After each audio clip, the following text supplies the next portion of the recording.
You guys can do your player recap. Okay. Last time we started the session with the party still split, with Rieta by herself and the other three of us all together. We started with Rieta. She was in the temple to the Raven Queen. Not very comfortable, and she was mostly talking to Pip, and she spent a moment just kind of recapping the day. It's been a very long day, starting with us, getting to the city and there's all the adventures since then.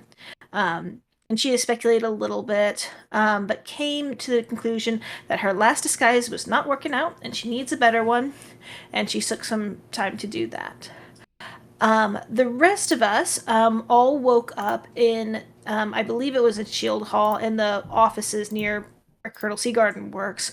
We all woke up after having taken our sleepy pills, um, and came to these rooms, where all of our belongings were, as well as pins and inks and books on politics and things like that. Um, it was later in the evening, and we were at Shield House with soldiers outside the door, but we came together. Cassandra pinched the ink and parchment, and Roland also took a little bit. But we went downstairs into Seagarden's office, where there's a painting that we've seen before of the Feywild, and both Roland and Tarvik recognize it as the Feywild. Tarvik knows that the painting has enchantment magic. Cassandra has a familiarity, and there's some resonance, but also the kickback, because part of her memory is like either deleted or blocked or whatever it is. But Roland looks at the painting and has that wave of nostalgia, joy, and comfort. And just to know, it was just Colonel Roland Seagarden, who felt that. yeah. Colonel Seagarden was at her desk. We gave her a count on what happened at Vermilion. We she told us that we are going to be recognized at Seven Bells this evening. The king and a small entourage will be present for a dinner that we are expected to be at here in a couple hours. We collected the reward, 1,200 gold pieces for the group, a tray of healing potions with 2 greater, 3 common. Roland is holding 300 gold pieces for Rieta and her healing potions. Let's see. Regarding items, they say they can acquire certain things, or could possibly with a cost sharing thing. We asked for group sending stones. Roland asked for a cloak of protection. For Rieta, a coiling grasping tattoo, and for Tarvik, a better bag. Is it a better bag? Um, she asked what's the best way to get a hold of us, and we told her sending to Rieta is still the best way since Rieta can send back. Um, and just discussing amongst ourselves, we also said was brought up that my sister can also use sending if we ever need to get a hold that way. The Paramore Paramount, which is apparently Leela, Tom, and Jerry as a group, also got a part of the reward for their efforts at Vermilion and will also be recognized tonight at this dinner party. We cut back to Rieta. She spends her time putting on a better disguise, not a tiefling. She goes for a hedge witch look. Something to disguise her stained hands, which are still black from the coin she grabbed. She uses her coca billing, goes brunette with long hair with a wide-brimmed hat with a point, and she disguises Pick as a witch's broom. Rieta speaks to the priestess, to the Raven Queen, who doesn't speak back, but she communicates, asking her if the temple takes donations, and just asked her a little bit about that. Thinks the priest will stay and heads out, and she does give her the 100 platinum and 100 gold pieces. And Rieta does not see it, but the priest weighs the coins in her hands and rubs them, and they rub off. Apparently, they were counterfeit coins that she had picked up from the chest. But Rieta makes her way towards the doors from the temple area, but she goes through the little where the people are, and apparently some people are afraid of her. There's a guy that says, "What's a witch doing in this town? And are you out to steal the children?" And there's some big guys that approach menacingly to get the witch. Rita tries to explain to escalate and ask a little bit about the missing people, but they were quite hostile. And Sam and Bob were closing in with rocks and pitchforks, and a minor mob formed. It was very scary. She runs away and decides to run towards Northgate.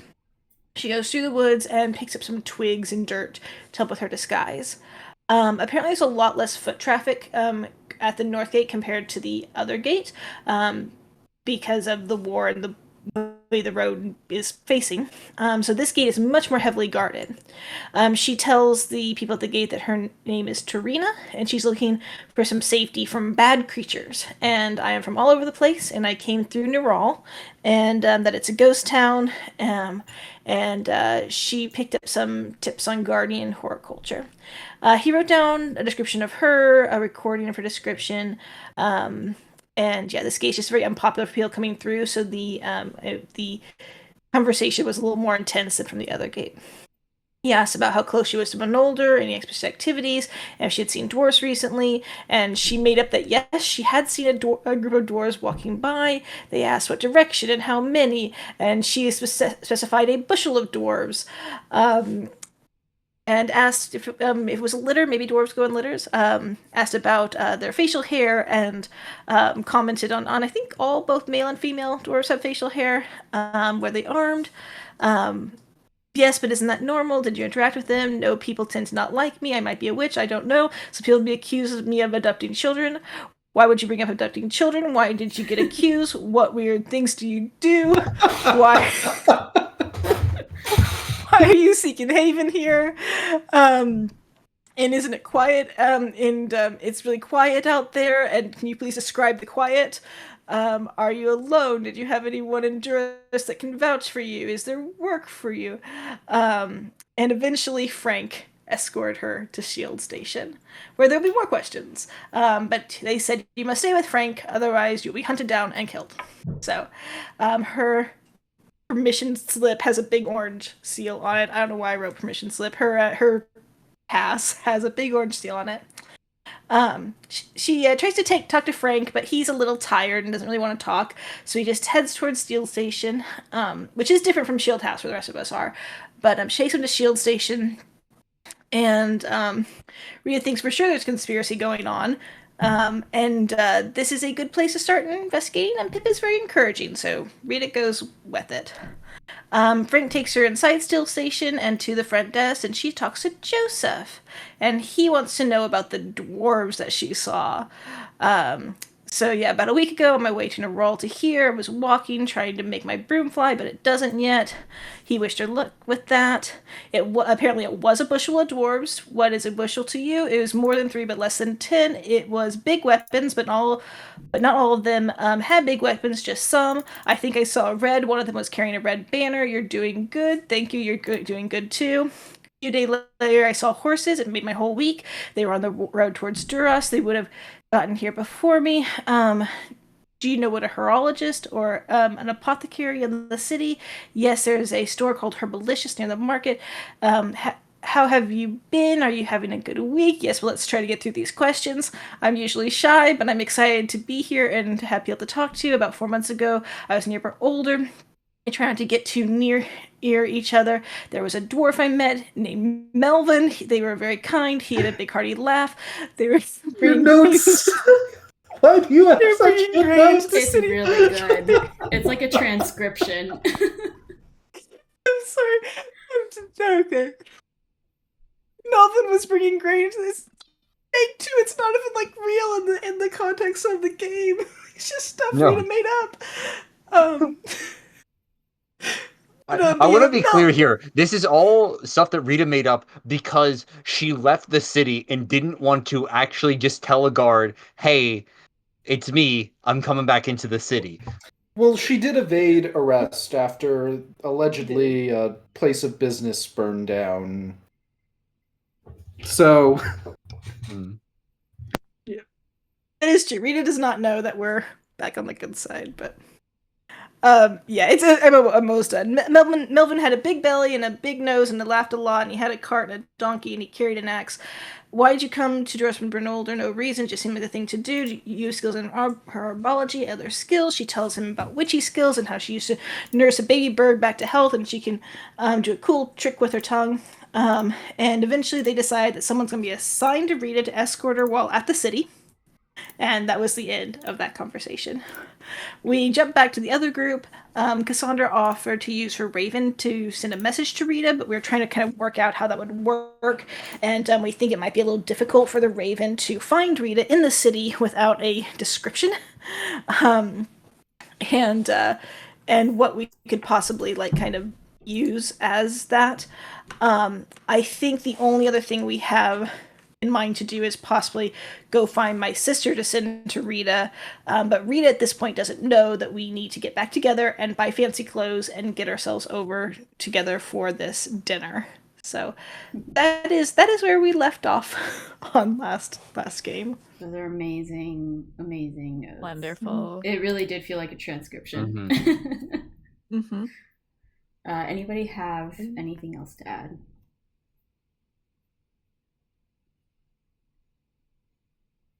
The Parabor Paramounts are going to be at the dinner, and that's Layla, Tom, and Jerry. I think we said that, right? Okay, good. Just double checking. I just love the name, Yep. Parabor Paramounts. I don't think we've heard that before. It's an interesting name. Descent was better, obviously. But... Yeah, of course. I have notes about the Rita thing. The sending to a Raven to Rita. So Yes. I want to try and sketch a picture of Rita, like a police sketch. Sorry. Before we go into real session stuff, yeah. Sorry, I have a couple things to highlight for the recap. So, just to emphasize, Rolen, when you were looking at that picture hanging in Seagurn's office, you not only felt nostalgia, but you felt the same feeling as you did in your mother's painting studio. There's the same wave of nostalgia and, for lack of a better term, vibes that you got. I just want to make sure that I pointed that out. Seagarden also mentioned to you guys she wanted to speak to Cromwell. So, and then that she would see you at dinner tonight. And that Zeke was praising you guys, suggested the dinner to King. You have a formal invite. So you guys don't have it currently, but she mentioned that the letter was sent to the Liadon residence for you guys. Let's see, what else? I think that's it for, I just wanted to emphasize those things. So, now we can go into today's session. So go ahead, Cassandra. So I want to draw a picture of Rita's face and body shape, but just not including clothes. I'm not saying a naked nudie picture, but just in her outline. And mostly kind of like a police sketch. And then I want to show the picture to the bird and describe Rita, if the stuff in parentheses I would guess at. So her height and weight and her eye color. She carries a backpack that looks like, and I would describe Rita's backpack. She wears the pewter bracelet I gave her and leather armor with snake's imagery that may be hidden by her clothes. And she talks a lot and not into herself. So this is not very important, but you would know that Rita wears a magical breastplate, not leather. Did she have it embroidered or something? Oh. It does have snakes on it, yes. Oh, it was a breastplate with snakes. Yeah. Okay, gotcha. Whoopsies. And then my message for for Rita to be, Cassandra sent me. We're all okay. We're going to Roland's house. Meet us there ASAP because we have dinner plans. You're invited.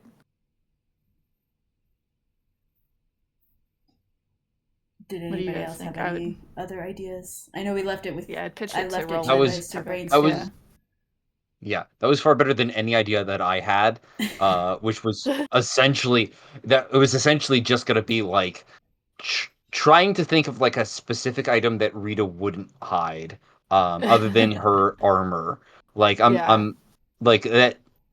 Because I even feel like that might be something that's hidden, and I'm just was like, oh boy, I don't remember enough off the top of my head, and I don't feel like if I don't think Tarvik would. Yeah. I was like, oh boy. Well, I don't know. Tarvik has a lot of passive perception, so he might like He store he things. does. That is true. That is true. He does have like a he has like an 18 passive. Yeah, he has a very So high passive. he may have known that. He has the highest of you guys, I think. He also saw Rita. He's got good insight too, right? He does, yeah. Yeah, he has a +8 insight. Okay. Yeah. Yeah, So he could have maybe also figured just some of that out. describe like Rita's smug, whimsy nature to them. Yeah, that's very true. So can I ask a question, I guess, out of character, and then see if Tarvik would know this in character? Yeah. If we give the bird too much, is the bird not going to find Rita, or should like because like some of that I did think about, like, oh yeah, personality, but like in character, Tarvik doesn't know, but out of the character, I also know that like you're faking being a different person, which means a different personality than I would describe to a bird. Yeah. And it's one of those things where like also like what Cassandra gave the bird is a lot. So if I add on top like the personality, is it adding the thing that is going to help, or is it going to add the thing that is going to break the metaphorical camel's back and be like, we arrive, we go home and we find there's this heavy set lady person who's there who just had Rita's personality. That would be very funny. Does anyone have the link to the spell up? I'm searching it right now to see the wording. It's just above. It's just right above Cassandra's last post before up. that. Oh, never mind. I found it. Unless you have a lot of DM stuff. I guess. Yeah, I have the D&D Beyond up. All right. Yeah. Let me just read it and then digest. But you guys think on it on any more that you have. Roland, did you have anything? I maybe that she'd be probably likely in her cloak of billowing potentially, and maybe describing her eyes, just something she can't change, and yeah, everything else is just like her passion and fiery nature and loudness and all those things. Yeah. I would say maybe even instead of just a woman, we just do tiefling woman too, because I think that's the same sort of thing where she's not changing that as well. Except she did. We know out of character. We know she did. Yeah, I think out of character. Even though I just heard the recap, I was like, okay, if I remember that in the past, that I would not bring that up. Yeah, she's definitely she like changes up everything basically. Okay. Well, hang on then. We haven't seen her change her eye color ever. Have we seen her change like how hot or tall or like how heavy she looks? I think height and eye color are safe. I think height and eye color are definitely safe. How about this? How about we'll let Rita decide what you guys remember based on some rolls. So why don't all of you roll like what your characters might remember? How about you can either roll history or insight. Or perception. I'll let those three fly. Oh. History, insight, or perception. That's such a bad roll. I'll do perception just to balance us out here. If you add 4 to mine, inspiration, you can use it. I don't right now. Yeah, I want to use my inspiration to re-roll that history roll. Oh, that's a good one. 20 is good. 18's great. Yeah. 13's okay. Yeah, so I think 20 and 18 for sure are successes, where your characters would definitely remember things about Rita's historical changes. So Rita, if you can tell the group kind of like what consistently or what does not stay consistent. Yeah. So number one, it's a disguise kit. It's not any sort of magical disguising. So her height doesn't really change all that much. Her body shape doesn't change all that much, but it potentially could if she I don't know if you ever looked in her disguise kit. She's never done anything where she's changed what her body shape is, but potentially, that's possible, I think. But it's all done with makeup and with costume. That's all that she really has to work with, and of course her own like deception skills and performance skills that she has that she's very good at. Well, then maybe. So then, I think the line. I don't know. I have to look at the spell. Maybe if the raven is going to be able to see armor hidden by clothes, like if it does it have true sight, or does it just have the vision of a normal person? I think just the vision of a normal. But she warned the bird that she might not be able to tell that she's in armor, that it might be hidden. And I think the other stuff, especially the backpack, and the pewter bracelet. The pewter bracelet's pretty specific. Mm-hmm. The bird can look for that. Yeah, I think that's fair. I think, and maybe this is another question that this helps us out with. The last statement about talks a lot, and often to herself. Have we ever seen Rieta play a character who's quiet? I guess is a good question to ask. That's for Rieta to answer.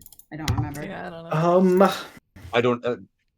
I mean, I'm trying to remember all the disguises that I've done, and it hasn't really been all that many.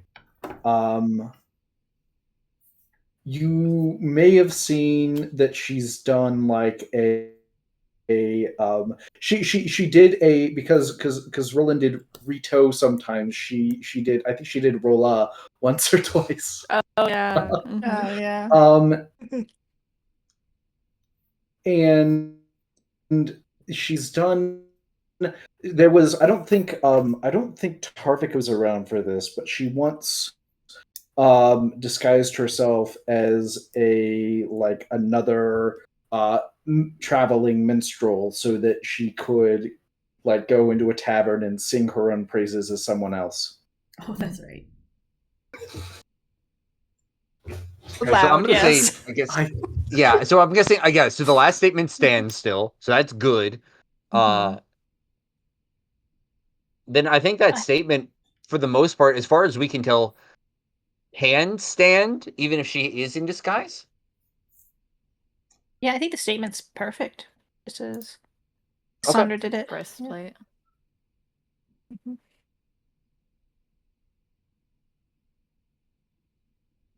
Okay, so should I call the message as is? Mm-hmm. Okay. Oh, can I draw a picture of her real quick? Yeah. Go ahead and just give me a roll to see how well the picture is. How good. Or what do you want? Let's see. This is a dexterity. You should be good. Do sleight of hand. Okay. Yeah, that's very good. Alright, so I draw a picture using some of that paper and ink I stole.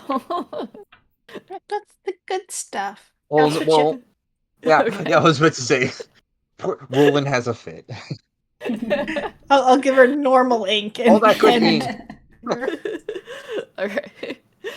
I switched to that, and then I take out the little raven statue, and I pet it, and it comes to life, and I say, "Hello, Mordekai. All right, I have a mission for you this time, not just to hang out.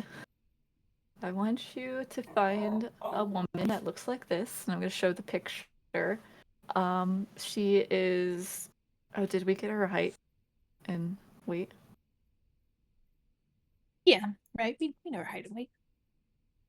Mm-hmm. She is yeah, tall. with the rolls that you guys did, yeah. What are you, Rieta?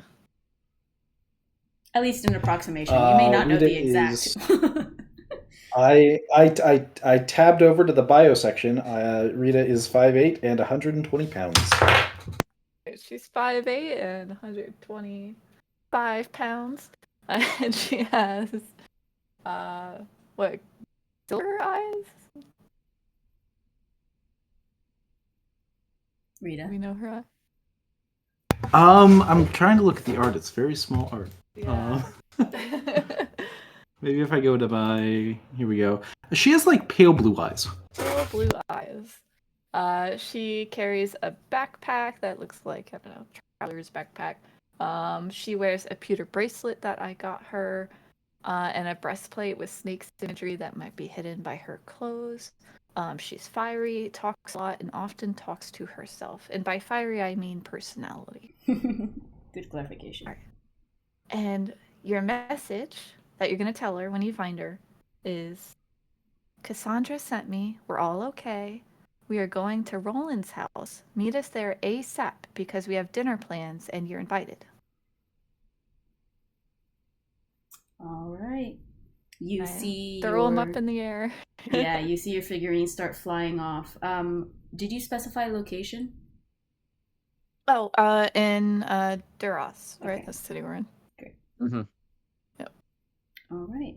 So you see it takes off into the sky and starts kind of circling. And you can see it's doing a decent job in being diligent in its navigation. So it's not wasting its movements. It's doing a very good searching job, or at least it's trying to. Yeah, you see it fly off. So I think with all of that settled, is there anything else regarding this before we close the books on Animal Messenger? He's really cool, right? Can I see? I look to you guys. Is it? Yeah, That's cool. it is.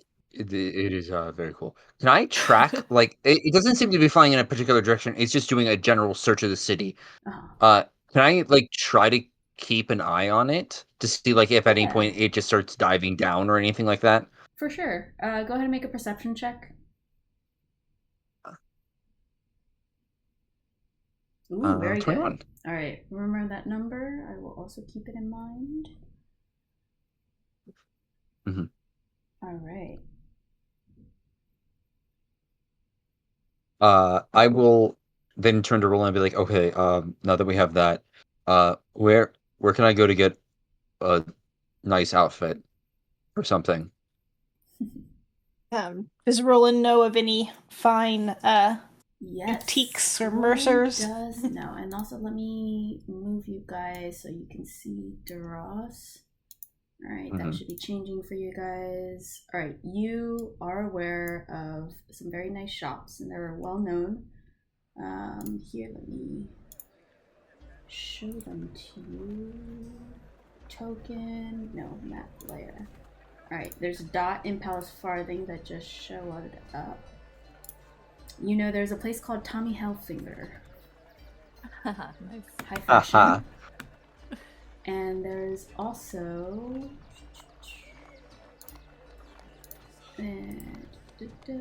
here's another dot in Palace Farthing, and it makes sense to you, Roland, that these places are in Palace Farthing because that is a well-to-do area.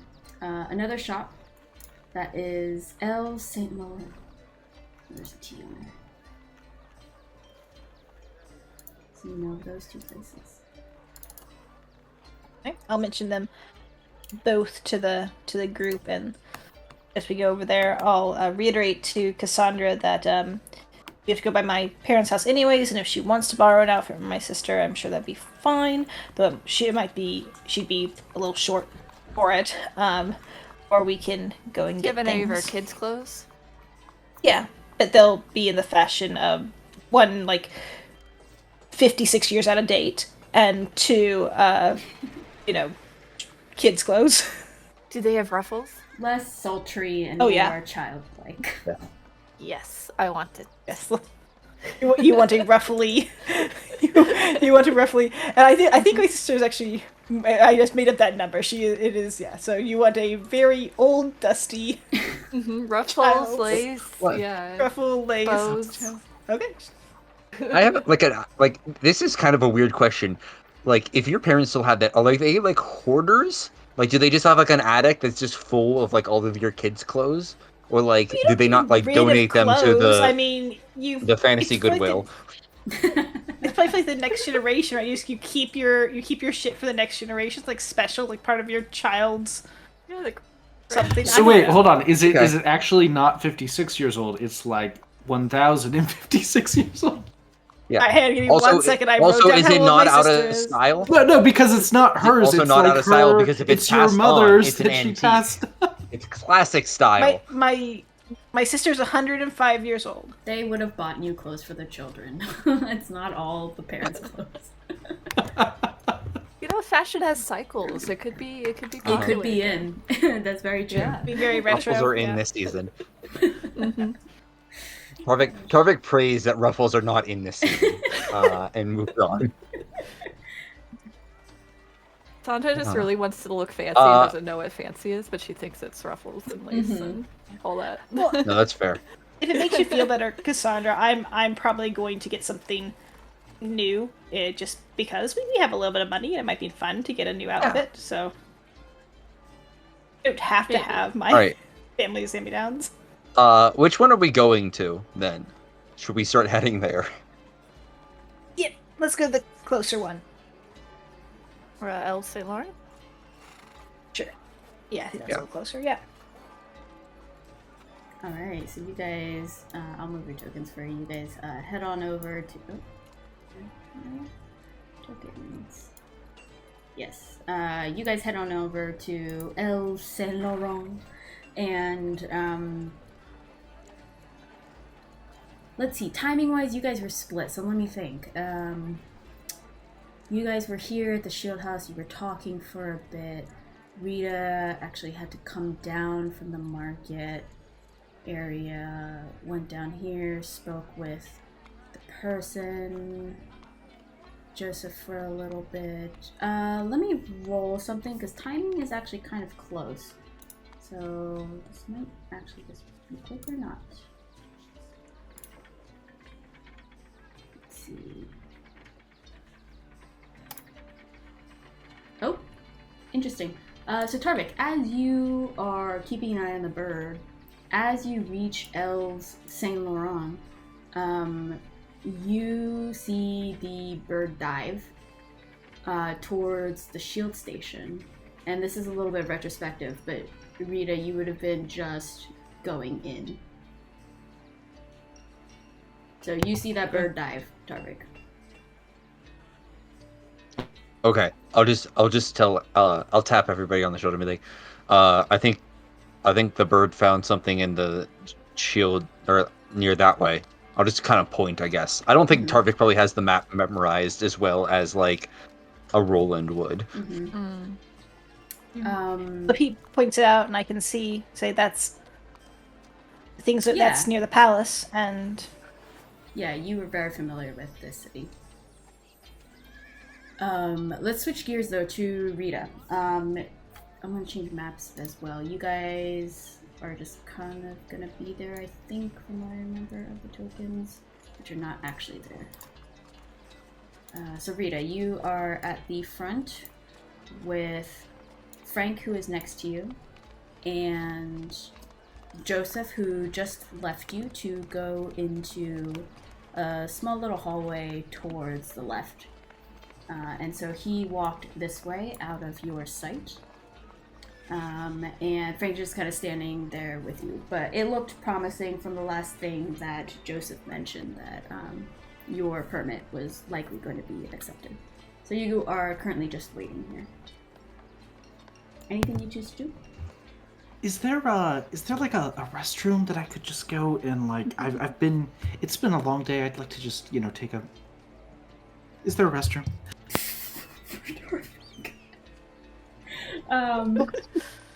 Frank goes, well, you can't use the guards, so you'd have to go inside a cell. Do you want to do that, or can you hold it? That's weird. Why can't I use the guards? Is it such a big deal? Yes. Please? Oh. How come? He just shrugs.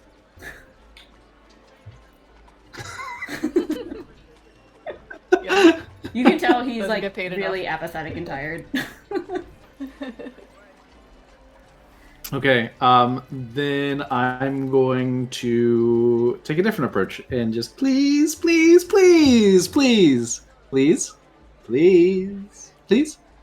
You Come can on, see Frank. he's like zoned you out. I'm just His gonna eyes pester are him until he glazed gives over. in. All right. Is Frank the only one here? No. You see another guard here, and then you see one through over here. And depending on your token sight, you might see from... Oh, no, there's a door there. So no, that's what you see. Okay. All right. I move around Frank and go up to this guy. Please, can I just use the restroom? Is that okay? Oh, I think he's your escort. I would just ask him. Sorry. I've got a lot of paperwork I'm doing. Okay. So I guess so. You just want me to wait? Is that it, Frank? You just want me to wait for the guy to come out? You see, he kind of unglazes his eyes. Yeah, he told us to wait here. I mean, can you hold it for a little bit? Yeah. I think I'm just gonna go over here for a second then, and I'd get away from everyone and walk over into this corner. Okay. Frank follows you. And I'm just gonna turn. He what? He follows you. He's like over here. I'm just gonna turn and face the wall, and with my back to Frank, who is all glazed over and everything. I want to, because I am looking for evidence of conspiracy and something amok. Mm-hmm. I am going to, just facing this wall and without turning around to look at the whole place, I'm going to cast detect magic using my my invocation, and just look at this wall in front of me and maybe anything behind it, looking for any sorts of magic. Okay. Let me think. Would you see any magic? You look in this area. It's 30 feet, so right. I'm not turning away from the wall, but this sort of side of the. This is not able to penetrate stone. 1 foot of stone, correct? Yeah, stone. There may be a problem with stone. Mm-hmm. You do not see anything magical, but you do 1 foot of stone. You do hear rapid running of footsteps coming out this way. You hear door close, rapid footsteps, and you see I dropped Joseph. the spell. You see Joseph immediately come out and open the front door and kind of yell to one of the guards who would have been posted to the side here. So he's there. There's another one on this side. And he says something to the guard. Go ahead and roll me a perception check. See if you can hear. Okay. And then he kind of comes back to you in your general area. But he goes back this way and then notices you're over here. You're not quite able to hear, but you notice the tone is urgent, excited, almost. But more urgent, I guess. Okay. Is everything okay? Oh, yes. I think we are able to expedite, and he kind of finds you over here and just kind of quizzically looks at Frank, who just kind of shrugs. And he says, yes, I think we can... Oh, wait, never mind. Joseph had an accent. Right. Well, I think we can expedite your permit here, and yes, I think we can do it for you, and then maybe we can even let you work at Herbalicious. Oh, that'd be great. Yes. We're just gonna have to sit tight for a little bit. Is that what was so important that you had to run out? Oh no, we are going to sit. That's not the exciting part. You're gonna be expedited. You have to run and tell the other guard that I'm going to be expedited. Oh no. The guard is gonna get what's her gosh. The guard will not forget this. I am blanking. Oh no, I just mentioned to the guard to grab Colonel Seaguard. She's gonna come in and expedite. Okay, I'm gonna roll insight here. Yeah, go for it. Oh my god. Like, was he this excited before? No. Okay. You don't know. He just seems like he told the guard something urgent. The guard left immediately. No, he's not hearing me, so he just moves to a corner. And he seems genuine. He's just kind of excited for you. Yeah. He seemed friendly, like, throughout the entire thing. Yeah. So he's just excited for you.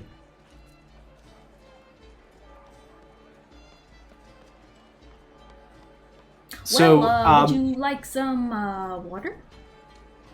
That gives you a smile. Actually, yeah, that would be nice. I'd also, like, Frank doesn't want to let me use the guard's restroom. Do you think I could... Would that be okay? Oh, and he kind of puts his arm behind his head. I don't think that's a great idea. Why not? Oh, It's just a restroom, right? Oh, yes, but you are not a guard, and you would have to go back to our quarters. And I don't think that's really appropriate. Okay. Per protocol. We have some inmates' toilets. Would you be okay using them? Is it private? Well, if there's an empty cell. I mean, like with a curtain or something? No. Well, it's not very good. Right. We're in a prison, though. There's the cells and stuff. This is where we hold people. It's the jail. Why did I need to go to prison? Like, why wasn't there a customs office? You're not in prison. You're not in prison. Is this also the customs office? Is that what's going on? Oh yes, we do a lot. We are the guards of the city. We have a lot of jobs. Oh, would you like a stool? I want to a stool would be fantastic. I'm just sitting and thinking really, really quickly, like, whenever we've wanted to get Seagarden's attention, like the guards never like wanted to expedite that or be helpful to us, and she was always way, way, way too busy. So it's weird that he's running and excited and urgent and telling him, and that it even needs Seagarden to be involved in this kind of a thing. That's weird, isn't it? Why would it go up to her level for approval for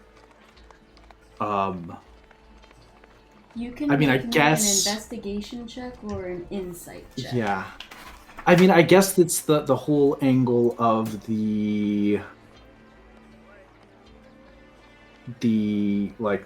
dwarfs that I'm informing. That might be. So yeah, I'll make the investigation check and I'll get a 14. Okay. 14, you're correct. In the past, things have not gone through immediately, but you've noticed all guards that listened to you were interested in your story about the dwarves. They really piqued their ears when they heard dwarves. And then when you said you passed the dwarves, and I think I think one of the guards mentioned that they haven't seen dwarves, or at least it came across his mind. There's some additional information if he didn't say it out loud. But they didn't see dwarves, and they're worried that they came in and that they've been infiltrated here in Duros. So Okay. you also notice, or you also know that the color orange signifies, like, through your time escapading throughout and like interacting with law and such, usually the colors are pretty standard. Green is like very good, orange is like, oh, there's like something going on, red is like high alert, shit's going down, bad, danger, etc.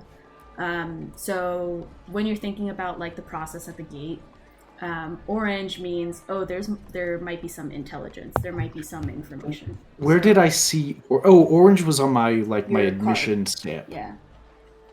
Okay. Yeah. So you think that your information. Okay. Yeah. Interest. Okay. That is fair. Okay. So they think that there are dwarves in the city that I spotted because I said they would have gotten here before me. That's Yes, something I that's said, what you said. to Yep. someone. Mm-hmm. Okay. Okay. Good. Great.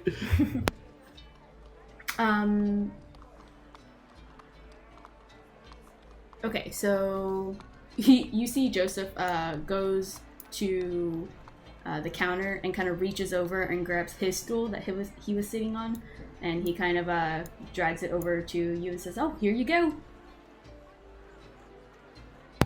Thanks. And I take the stool and I sit on it. He kind of gives you a thumbs up. So I'm supposed to have like a chaperone while I'm here now? Is that right? Or am I gonna be like, free to go on my own after this? Oh, I'm not gonna be the one making that decision, Joseph says. But I wish you the best of luck. Okay. Kind of gives you some thumbs up. I'm really excited to explore the city. I've never been to Duras. Oh, it's a great city. As he's walking away, and like opens up the desk. It's like one of those open things so that a person can get through, and then closes it behind him. And he just kind of stands and like is doing some paperwork. As you wait, let's flip back to the other group here in Duras. We're going to change the map again. Okay. You saw that bird dive Tarvik, and you pointed it out to the group. What are you guys doing? I guess we just go inside. We'll talk to these elves and see if they're got something wearable. Do we want to do the bird first? You were looking at the bird. I mean, I just wanted to make sure that it found something. That was it. I can go to the bird. Okay. Bird seems important. If we can like actually find Rieta, that'd be awesome. It's so close, like 3 blocks that way. Oh, it is actually that close. I didn't even realize it's that close. Okay, well, yeah, then if you're okay doing it by yourself, Cassandra, and then maybe we'll meet you there before, if we have to explore other options or something like that. Yeah, makes sense. I'll go. Wait, so I feel like we're not as a group gonna go figure out the bird real quick. I mean, do you want to? We can. I was gonna say, Turvik actually not a big fan of clothes shopping. Actually, probably would be like, yeah, but the bird thing, very important. Oh well. Okay, I guess we gotta follow the bird. Yep. Tarvik would rather go find Rieta than buy clothes. Oh, there's many things that Tarvik would rather do. This is honestly. I have a feeling that like the walk from Shield House over to here, Tarvik has just been kind of very mopey and sad the whole time that he's not staring up, because he knows that like I think he has some expectations, and we'll find out if they get lived up to when going to this place. All right, so you guys are heading to Shield Station. Is that what I'm hearing as a group? Mm-hmm. Okay. I think so. Yeah. Probably where that bird went. Okay. You guys will make your way. We're going this way. You guys hear, as you are walking, traffic, especially because of your passive, But the 15s, you guys also hear it. You hear just kind of like gossiping gals walking down the street, and they seem to be well-to-do. They're just kind of like shopping and leisure, just kind of walking in the city, and you hear one of them going, "I cannot believe about the drug epidemic. How disturbing." And another one responds to her, and she says, "Oh, gosh, poor people. They just don't know what to do with themselves. Such a shame." You just kind of like pass by them. And then you reach Shield Station. Outside Shield Station, we're going to switch maps again.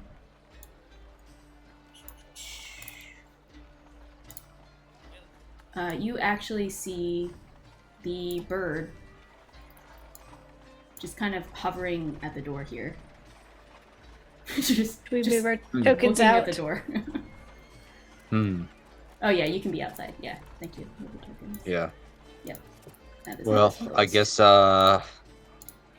it's got something Just kind of sitting here. there at the perch, looking. The bird looks at you and then Guess just we- looks at the door. Oh, Let's go in. hang on. Oh. Yeah. This actually is probably going to be really easy once we do this. I'll open the door. The door opens and the bird kind of goes in. You, Rieta, see a bird just come in and just kind of like hovers and looks and scans the room. Kind of looks towards you and like flies towards you. Frank is just kind of standing there like, what the fuck? Doesn't move an inch though. He's tired. Joseph goes, "Oh my, there's a bird in!" And the other guard here is just kind of looking up from his papers. Ugh, again. Joseph, can you chase it out? Rieta, the bird kind of goes behind you and just kind of looks at you and does like a circular 360, just kind of looking you up and down. And then will come to you as you tentatively speak to it. It gives the message from Cassandra. It says what was stated. I think it bears no repeating. Yep.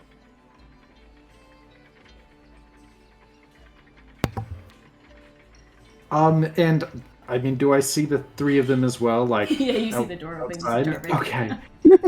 Okay. So there's. Okay. Okay. That's weird. And the bird gives its message, and Tarvik is there. The bird and, goes back to Cassandra. Okay, and Frank is right next to me. Yep. Okay, I need to. I'm gonna roll a deception check to see whether or not I'm able to effectively stay in character in this moment, Okay. or if I sort of freak out a little bit Uh-huh. because this message and seeing Tarvik in particular Yeah. is enough to freak out Rieta. She does okay. Tarvik, I mean, that doesn't beat Tarvik's passive insight. Yeah. Oh, yeah. No, I mean, Tarvik also just saw the bird fly up to you. I think Tarvik figured it out. Yeah, you see the bird fly up to this this witch looking, like this hedge witch looking person, and she looks at you and she looks at the bird, and you can see there's like a little bit of panic behind her eyes. She's mostly keeping her composure. I don't think like Frank or any of the guards, and probably Cassandra and Rolen. I would imagine that 13 beats your passive insight. It's not really enough for anyone else to notice, but you can see that there is like some panic and some trying to figure out what does this mean. Tarvik's here because what's going through Rita's brain right now is that this message is a trap. Like, it has to be a trap. It has to be, because there is no reasonable explanation why someone who, evaded arrest after, there was some alleged self-defense arson and people died and a business burned down. There is no reasonable explanation as to why that person would get invited to dinner.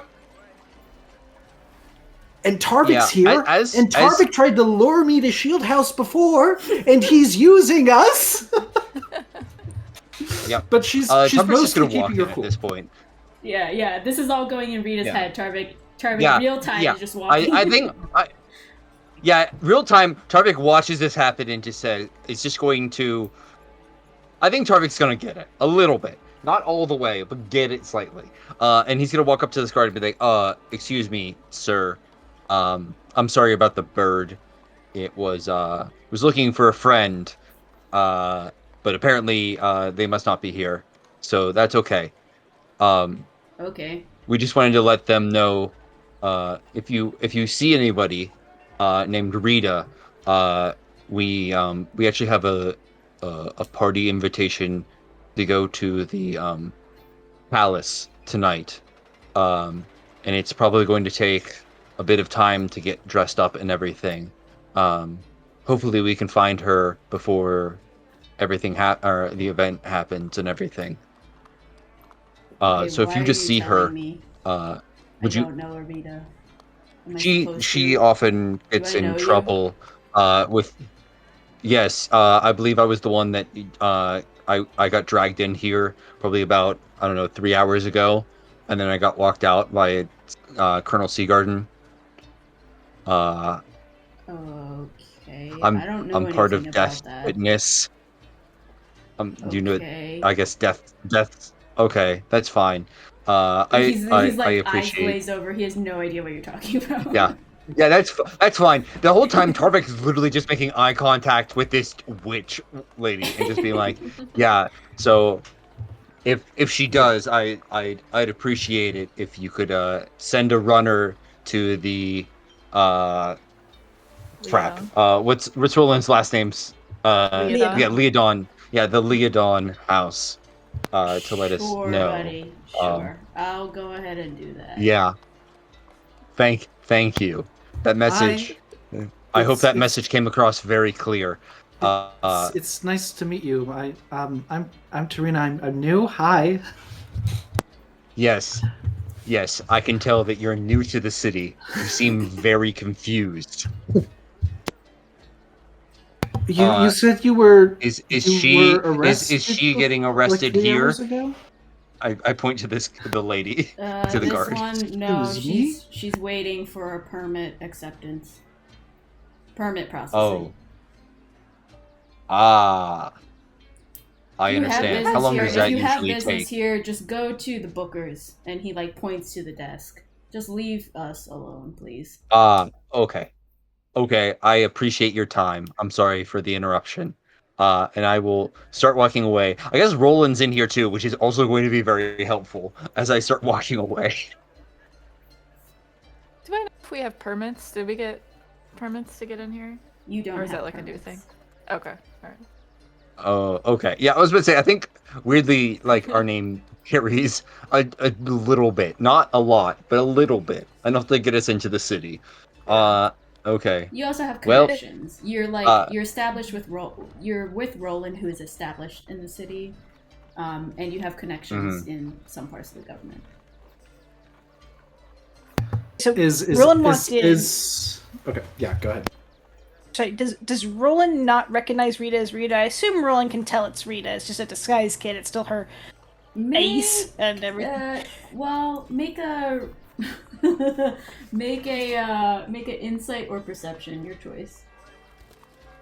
God! You all saw the bird perception, go in, but yeah, and the bird spoke. You know what? to I'll her say make. Oh, you don't need it. I was gonna say make it with advantage because you saw the bird go in.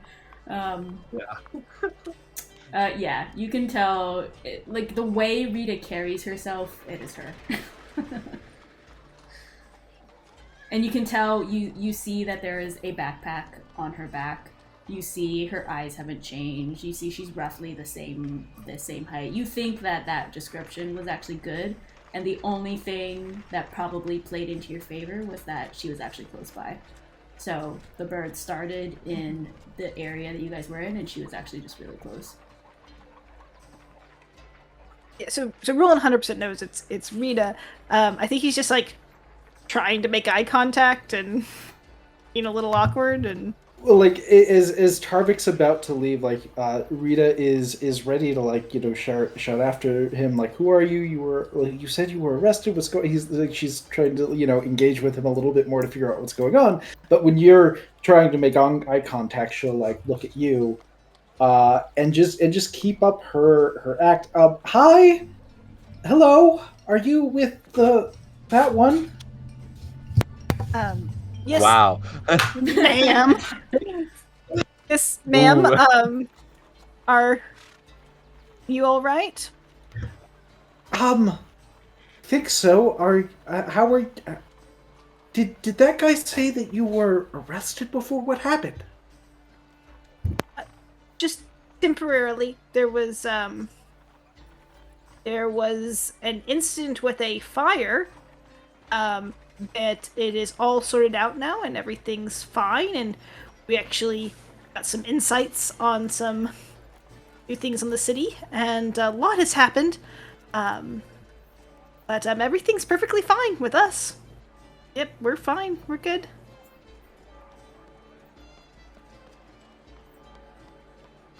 Do you have business here? I mean, can you maybe not? She's under my watch, and I'd rather not have to write up like a really riveting summary of just whatever you're saying. Can Roland intimidate the guard? Yeah. To be like, I think I have a thing for this. Fey presence, maybe. I can project a beguiling or feel some presence as a Fey and cause a creature within a 10-foot cube to make a wisdom saving throw. The creature failing are charmed or frightened by your choice. Oh, yeah. Absolutely. Wisdom save? Yeah. Let me put that in chat.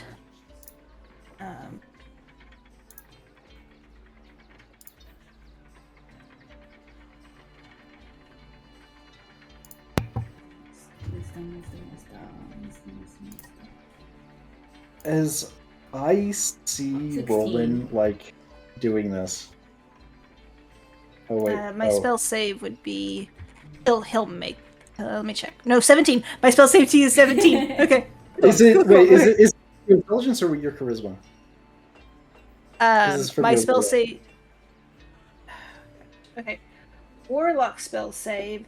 So usually spell save is what? It's okay, charisma plus DC 8. It's 8 plus 4, so 12 plus charisma. Okay, right. 12 plus charisma is only 15. Oh, so it just makes sad. Just makes it. So while Roland is doing this, can I use his Fey presence that he's trying to evoke as a little bit of a distraction and cast Detect Thoughts? Yeah. Okay. I'm gonna do that, and I'm gonna focus on Roland for his surface thoughts. And I'm kind of wanting to roll an insight check because where I'm at, what these guys are doing is actually pretty good on the surface because they're not like confronting me and exposing me. They seem to know who I am, the way that they're talking, and they're not revealing that to the shield station. But at the same time, the shield station guys, Sir Timaeus, was trying to get us away and obfuscate things. So I wanna get a read. I wanna use Detect Thoughts, and I wanna make an insight check while I'm detecting thoughts, and I'm trying to figure out if there's any sort of enchantment on Roland that might be might have been placed on him after that was the whole thing that this was about. That I don't even know to what end this. We were being ambushed. And why Seagarden was involved in the way that she was. So I'm looking for any magical tampering in his mind that could potentially be there. Okay, throw me that description in chat. And just rewinding a little bit, Roland's fake presence attempt. I think before you described it as like your eyes glowing a little bit and your hair going a little bit prickly, and so the guard kind of sees that and says, "Oh, looks like you need a nap, my guy. Your hair is kind of a little fuzzy, your eyes are getting a little glazed. I mean, I feel you. I'm at the end of my work shift and stuff, but listen, she's in processing. I don't know if you got like a thing for her or something, you can meet up later, but I'd really appreciate just cutting the conversation short, because I have to report on this on my duty, so I'd really appreciate it if you can just do this after she's done processed."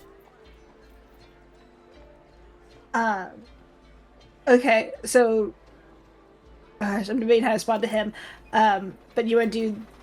But Roland will take a breath, and in that, Rita's going to detect thoughts.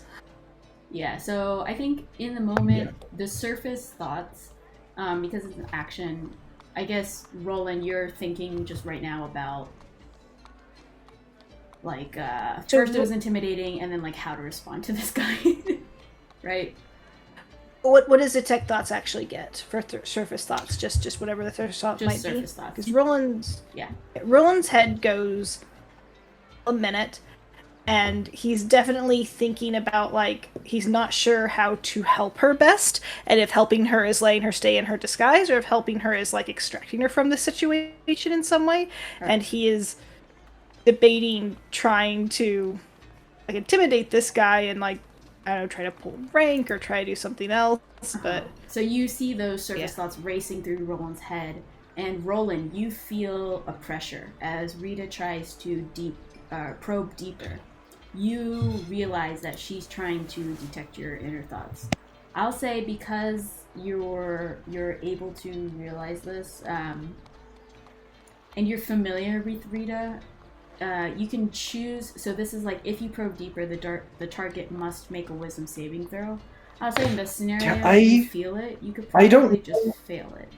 I don't know that I want to probe deeper. Oh, you're not probing deeper. Moment. Sorry, I want to use the reason why I don't want to necessarily do that, because I mean the surface thoughts are good. He's trying to figure out how to help me, not how to trick me, and he doesn't know what to do. That is actually a good sign.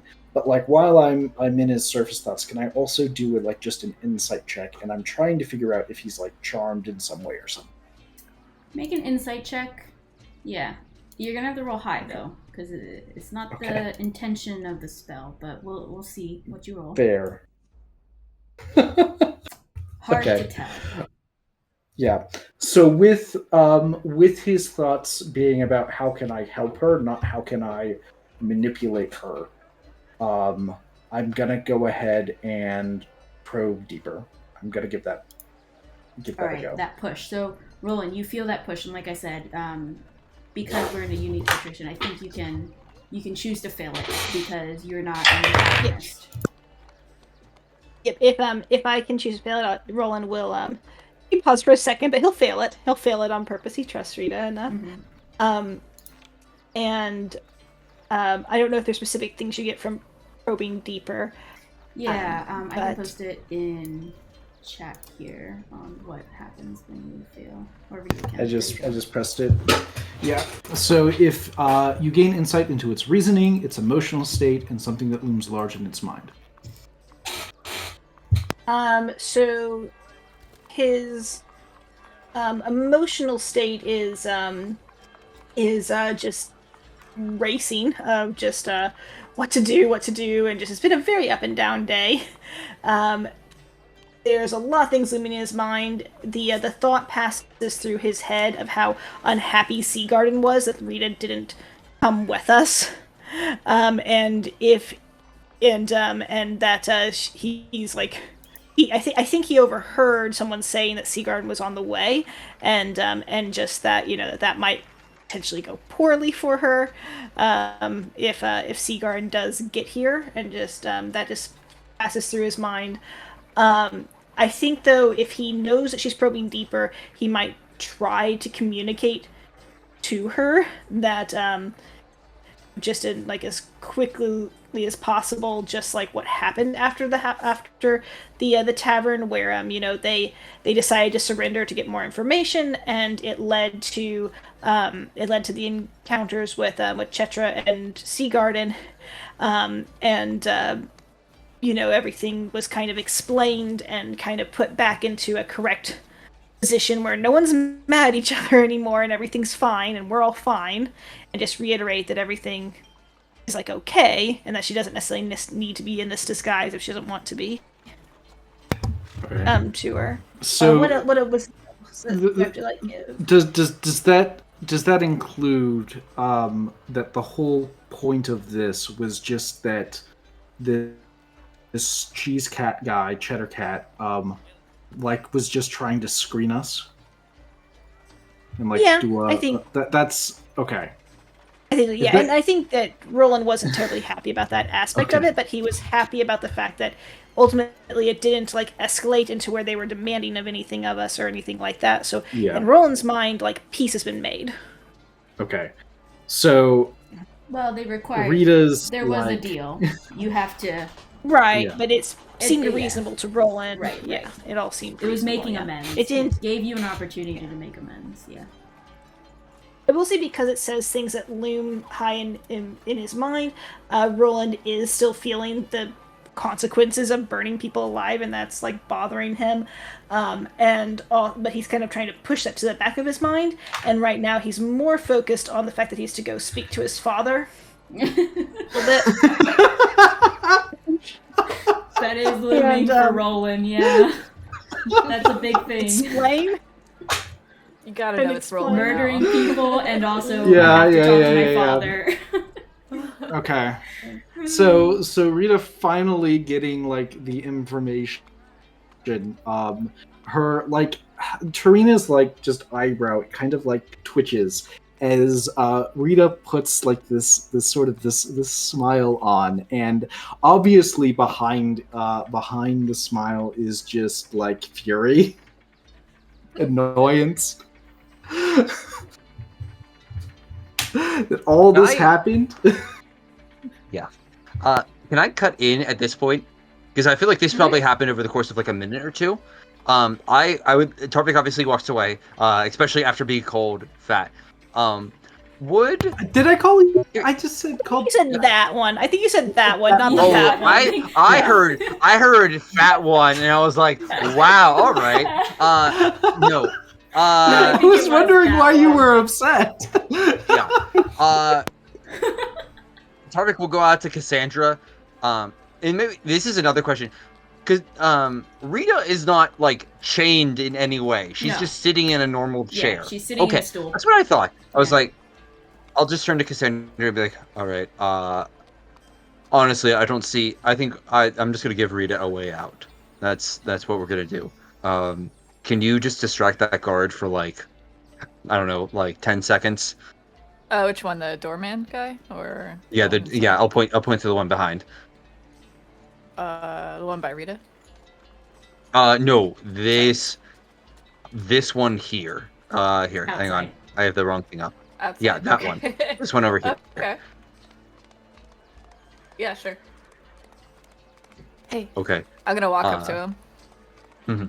Do you know where ravens, if there's a raven research society nearby? I found this raven and he's incredibly intelligent. And just go on about raven asking research. for directions. I don't think I know about raven research, but looks like a really great bird, miss. I'll have the raven do some tricks. Yeah. As soon as his eyes kind of dart away from me, I'm gonna cast fog cloud into the room. Yeah. Okay. And that's what I was trying to measure out there. Let's see here. Can you draw? Do that and put it in there. Yeah, I'm just gonna. Yeah. Oh, here. Let me put it on linger so that will stay. That will cover that area, 20-foot radius. It does go around corners. It does specify that. Yeah. The area is heavily obscured. But for 1 minute, someone could easily run out of a room, and no one would see. Yeah, so as this fog cloud comes through, Rieta is going to stand up and actually just whisper into Roland's ear so that Frank cannot hear them. Mm-hmm. What's going on with dinner? I feel like I should just leave the city. What's happening? It's for Rumhayan. What we did there. It's a fancy dinner. We're supposed to go. Making allies. All that stuff. We need to go after the necromancers. Do we have time for a fancy dinner? Well, let's talk about it, not here. And I'm going to just push past through the fog and head for the door. Roland is going to latch on to her because he knows that she is devil's sight, so I think she can see. And he's I cannot see. I cannot see. This is heavily obscured. Yep. This is just foggy. Yep. Yep. All right, well, Roland is still going to grasp onto her anyways, and just let her abilities lead us both out. Okay, so Rieta, go ahead, make a perception or survival to just kind of instinct your way out. Sure. Can I help? Would I be able to give them advantage by fake dropping, I don't even know what I would have that would be metal that would be big enough. I'll just spill. I have some torches in my bag. I just suddenly drop my torches at the door. And oops, nobody trip, hang on. And start gathering them back up. Yeah, okay. You get advantage, Rieta. Go ahead. Okay. You hear Tarvik's oops. Cassandra's just spouting raven bird facts too. Yeah, all the guards are like, well, no, what is going on? He's also, I was about to say, you're also in a fog, so that, you have that as well. You continue to talk in an even voice about ravens in the fog. Yes. Ravens actually like the fog as a little bit of. Gosh. They use it for their hunting style. You can hear the guards kind of shouting like, "What's going on? We're under attack!" And the guard next to you is like, "Stop talking about ravens." I thought you were interested. 16. It's high, but it's not too high. 16, I'll say you make it. You get to the door with Tarvik's assistance. Okay. You feel the edges of the door, so you know there's an open door in front of you. You're not out yet, but you get to the door. Okay. Let me see what the guards can do. Let me just wait for them for a second. If I hear somebody go by, I'm just going to whisper as quietly and loudly as I could, just get the fucking makeup off and get out of here. And it could be to Roland, who knows? But somebody walked outside. It could be a guard. Yeah. All right, so give me a second. You hear stumbling behind you and shouts of everyone stay calm, what's going on? There's a few different guards' voices. Cassandra, the guard next to you, also, after telling you to stop talking about ravens, is also just a little perturbed, I guess is the word, and freaked out about why there's suddenly a cloud of fog here. Move that. Once if you don't mind, I just put that away. But I think you get it, the general area, at least. Tarvik will just walk outside of it and just wait for the idiots to get out. Yeah, as soon as I'm sort of through the threshold, I'm gonna want to try to get out of a Roland's grasp. Oh, okay. And I'm gonna cast an. Go ahead. Yeah, as soon as I'm out of Roland's grasp, I'm gonna cast invisibility, and I'm gonna. I know where to go now, and because Tarvik said, go to the Roland residence, so I can make my way there and lay low and remove the disguise, but still wanting to not really get a lot of attention. So I want to go invisible and I want to head off that way. Okay, Roland, are you going to let go of him, or are you trying to keep grasp? Or keep guard of Rieta, her. So, I think if Roland has his bearings and he's gotten to the door, but you're still in fog, he'll probably feel more confident to let go of her, and it's probably fine. Like he's not gonna like desperately try to grapple her or anything. And especially if it feels intentional, yeah, he'll let her go. Fine. All right, you are free, Rieta, and you go ahead and cast invisibility. Yep. Can I ask a question? Yeah. Would Tarvik has a fairly high perception and would be looking out for them to get out of the fog. Could I make a perception check to see if I see Rieta leave? There's probably definitely some displacement of the fog as Rita's. Yeah, I was about to say that's the key. But if I don't see anyone come out and I just see an invisible person, I might get concerned. Go ahead and make a perception check.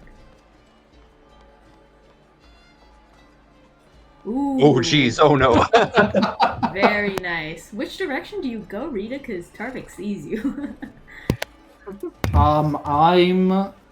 I'm just trying to go the most direct path. I mean, I don't want to go by Shield Hall because I don't want.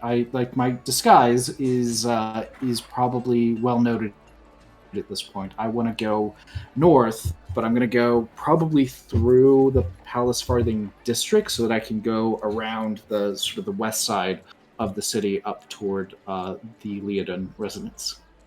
Okay, so you're going left. Can I try to catch her? You're going east? Is that what you're saying? What? Yeah, I mean, I thought it was like Leodon residence is to the east across. East, but I thought Rieta was talking about going around Palace. I thought it was.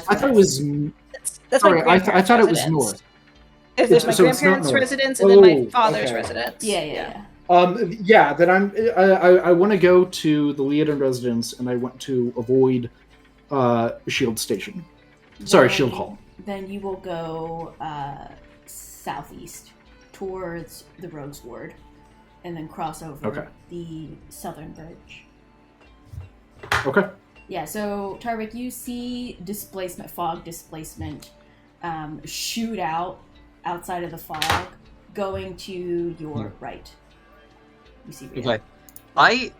I think we put here's the thing. Oh, I'm sorry. Go ahead. You finish up. You just see her invisible, but you see that fog displacement. Okay. I think we've played this game enough times. I think Tarvik is done playing this game and doesn't know that you know where to go, because he wasn't detected thoughts on. So Tarvik would like to just grab the scruff of Rita's jacket and then just start dragging her down a side alley. I will say, go ahead and she's invisible, so you're going to be even though you saw her, you don't know where exactly. It's like an amorphous. So I'm going to say, Rieta, go ahead and roll acrobatics. And Tarvik. Athletics at disadvantage? Athletics at disadvantage, sure. Okay. Yeah. So he's at disadvantage. I am not at advantage. Correct. You're normal.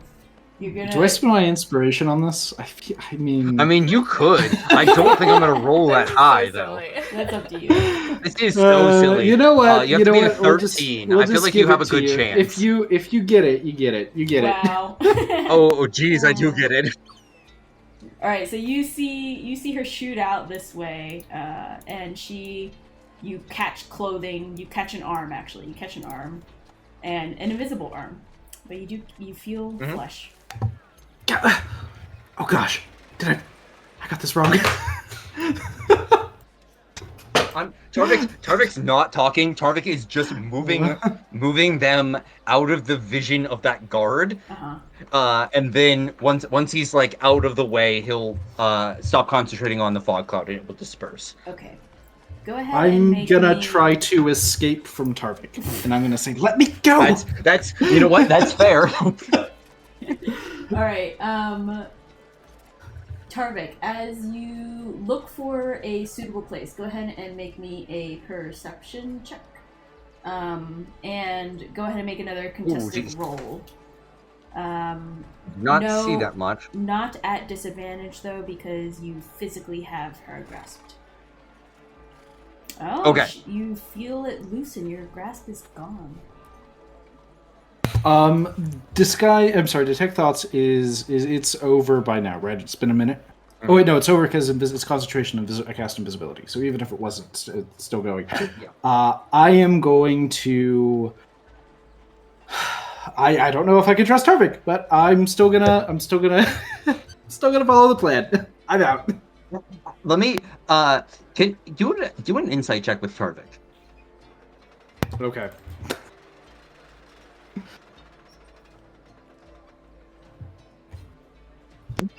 That's probably good enough. Tarvik Tarvik seems like angry, and it's kind of a different angry maybe than you're used to. Like it's the type of angry where it is. I don't know.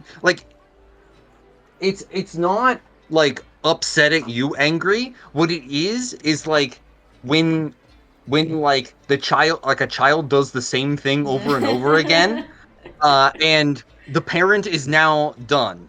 Like the game is no longer funny. It is now just annoying, and it's causing far more work than the problem is.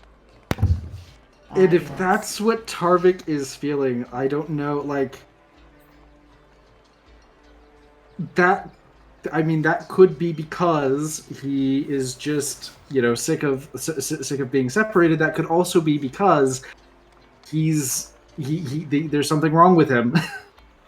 I don't know. Mm-hmm. Yeah. Well, I'm getting out of here. That's up to you, but I can give you the insight check at least. Yeah. I think as you do slip away, because Rieta is suspicious of Tarvik just overall, because he tried to leave the group, because he won't talk to her and explain what his deal is, and yeah, so maybe if there's anyone that's suspicious, it's Tarvik. But Rieta is pretty confident that Rolen is okay. So she is. I mean, she thinks that Seagarden's on the way. She got the message from Rolen that Seagarden could be trouble for her. So she wants to stop being Tarina, and she wants to get to somewhere quiet, over near the Leodon residence, and to try to make contact again there. All right, sounds good. You slip away, and you are off in the wind. You head southeast towards Rogue's Ward, where you will cross the Southern Bridge towards Roland's house. Let's pause here, though. Let's take a quick break. For me, I have, at the moment, okay, we are back in session. Rieta just sped off invisible. Tarvik, you were looking for a place, but then you dropped your concentration on the fog. So this will come down. You notice the guards around you guys are... So Joseph is kind of leaning against the wall here. You see this one guard right here in front of the gate. He's posted in front. You see Frank has kind of made his way in the middle of the room. They did not roll well. This guy is right in front of his desk as well. The guard over here kind of made his way to the door.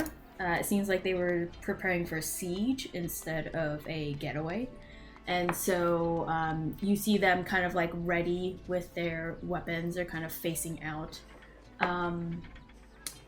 Before Rolen and Cassandra. So you guys just kind of stayed where you were, right? Yeah, I was still trying to distract the guard. Right. I was just sitting there, I think offended Rolen... that he didn't like my facts. I think Roland's trying to get out of the fog and kind of like do a very bad job of pretending like, oh, what's going on? Oh, what's happening? Okay, yeah, just kind of like walking out. Perfect. Yeah. Okay, cool. So I'm gonna throw Rieta out over here so that there's no mistake. She's not with us, and some of these guys over here, they're just out in the corner. Okay, cool. So you see, Tarvik, what? I was gonna say, Tarvik will just go with Roland, and kind of give some weak coughs, like it was affecting him in some way. Yeah. The guards shout, "Where'd she go?" Ah, fuck. You hear Frank's voice. God damn it, this is so much paperwork. I was just at the end of my fucking shift. And you can see he's just like really exasperated, more than angry. You see Joseph is kind of bewildered. He's going, "What? Oh no! What just happened?" And this guard Booker here is coming up and kind of giving orders, saying, "Notify the warden." And Joseph kind of runs. You can see like through the window. Frank comes out of the doors here. Did you see where that hedge witch lady went? He's like talking to all of you. She was a witch? She said she was some type of hedge witch lady. I don't know. Yeah, I think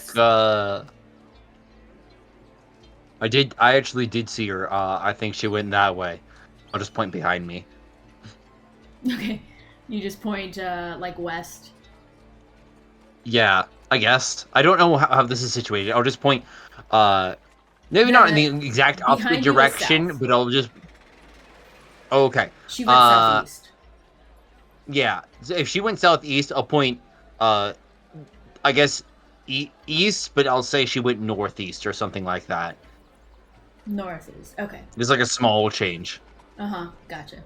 All right. So the guards say, "All right. Well, thank you. God, what are your names? I need to write this for the report." He like takes out a notepad. Yes. Witness. Yeah. That. That is your name? Come on. Yes, Witness. Yeah. I mean, no, that's the Witness, okay. group name, unfortunately. Yeah. All right. Whatever. Unfortunately, if you actually, I know you. I thought I heard something about Sea Garden coming. If you just let her know, that, we witnessed it, I'm sure she can get a hold of us if she has additional questions. He's already made his way out. He's like running. Oh, great. Yeah. Oh, great. Even better. Tarvik will then turn the opposite direction and be like, "All right, I guess we have to go clothes shopping now, huh? There's no... Yep. We don't need to chase down Rieta and do anything else." Oh, Raven Lady, are you okay? Yeah. The guard, or actually his was a high priest. Raven Lady, are you okay? Yeah, I think Mordekai is okay. That fog was really wild. I'm glad it wasn't a siege. Thought we were getting attacked. Think there's a chance of a siege? Well, with the war and dwarves, I don't know. Yeah. I think we're gonna have to prepare. I gotta find a place for Mordekai. Listen, just find a place that's safe here in Duros, or if you have family out west, maybe that's better. I have family to the south. I guess we'll do that. We're gonna skedaddle, I guess. He kind of looks over you like, huh? He was talking to Cassandra. Oh, I'm sorry. I'm sorry. I think he was talking to everybody still. Oh no, just Cassandra. Hi. Yes. Alright, good talking to you. Hope you stay safe. And I just start speed walking away. Yeah, he kind of just like shakes his arms, like loosens up. You realize that he was like really tense, like he was preparing for something to like come and yeah. And then he just kind of like tries to loosen up.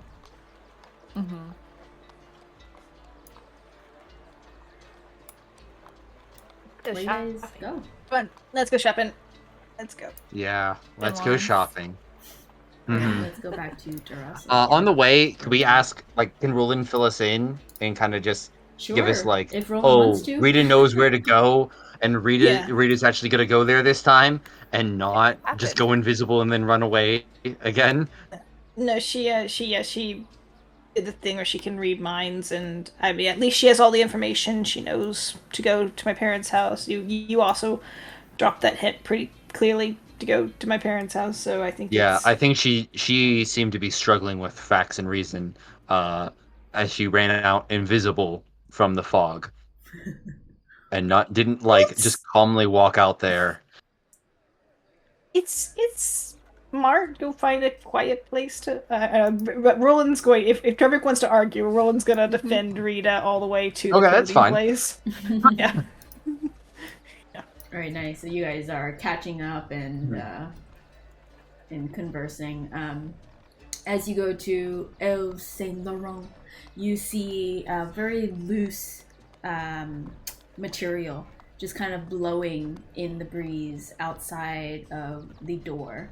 And you notice that there is no breeze in the air. It just happens that these banners seem to just kind of be fluttering very elegantly.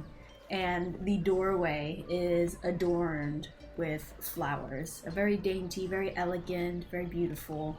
And as you near the door, you smell the floral scent of the archway door that is covered in flowers as you walk through.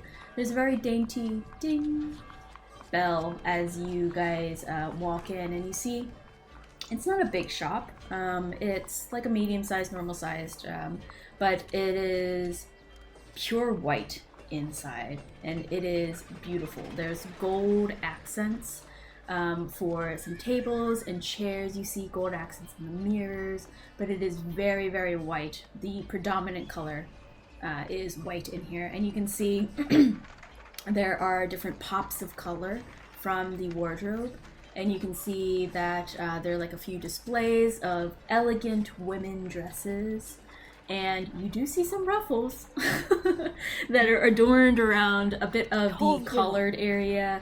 Some light ruffling on the sleeves. It's not a big thing, but it seems to be coming back around. You also see right next to the predominant male or the female mannequin like presentation, they highlight. You also see the male featurette, which has very long sleeves. You see that this one that is being highlighted has a deep red, and it has like floral designs all throughout the bodice. And then you see these pants. There are some slight ruffles at the very end, like the flare out jeans. So there's like some slight ruffles kind of where the flare would happen, as well as the arm sleeves. And then you see that the section, the left featurette was the woman and the right featurette was the male, and you can see that the store is divided as such with the clothing. So you see a lot more female showcases to the left, and then to the right is the male. And then you see at the very middle, there is a small little counter that has like 3 sides. And you see a very, let me get this right, let me pull up my notes to make sure I remember how to describe this person. We are in palace farming. Yes, so you see the shopkeeper, very skinny, porcelain-skinned elf. Roland, since you know elf age, you know he's like an adult, a full adult. He's a little bit older, but he looks youthful, as all elves do. So skinny, his hair is knee length, and it is rainbow color.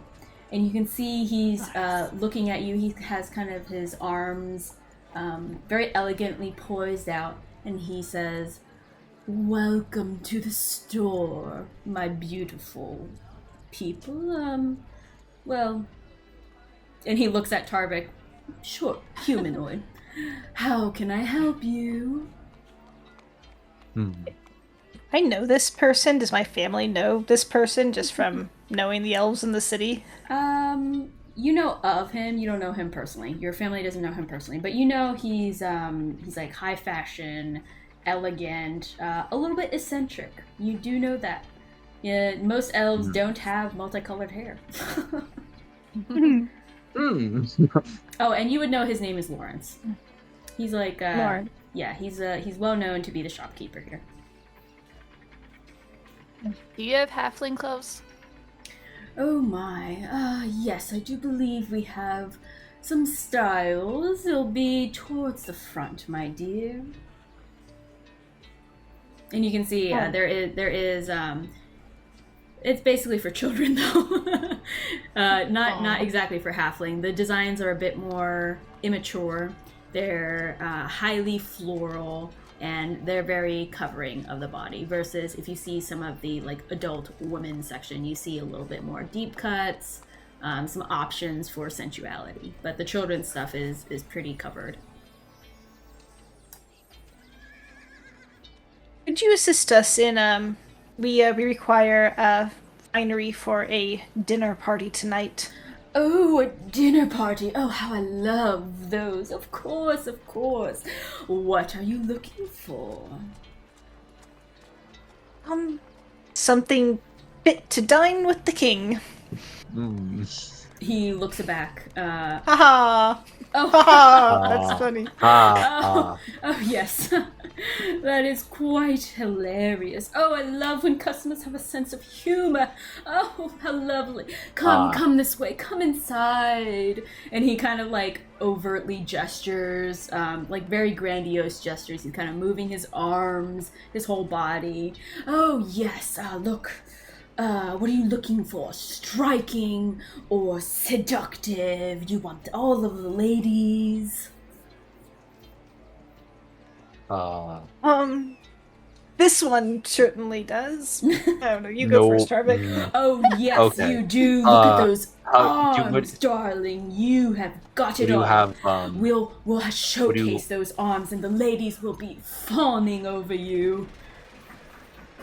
No, I'm actually quite good. Do you have like maybe like a? He's already taken out an item that is very boldly red, has a huge deep cut, and has the sleeves cut off with like some light ruffling at the edge.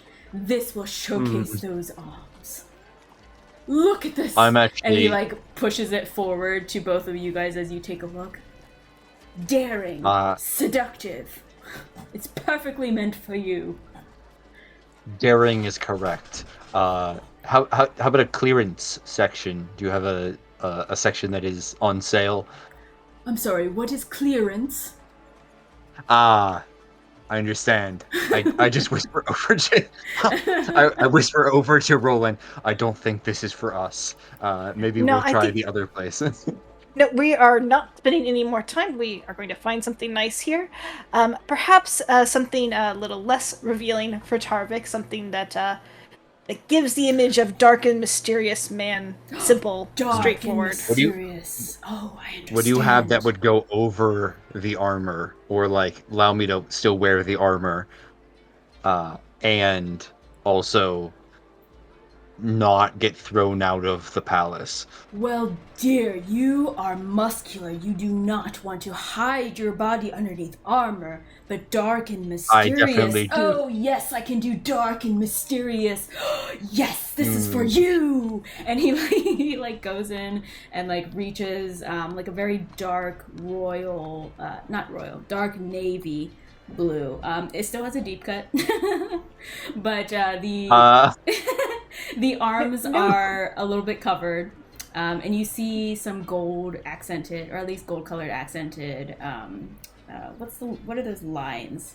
But anyway, the like accented lines throughout.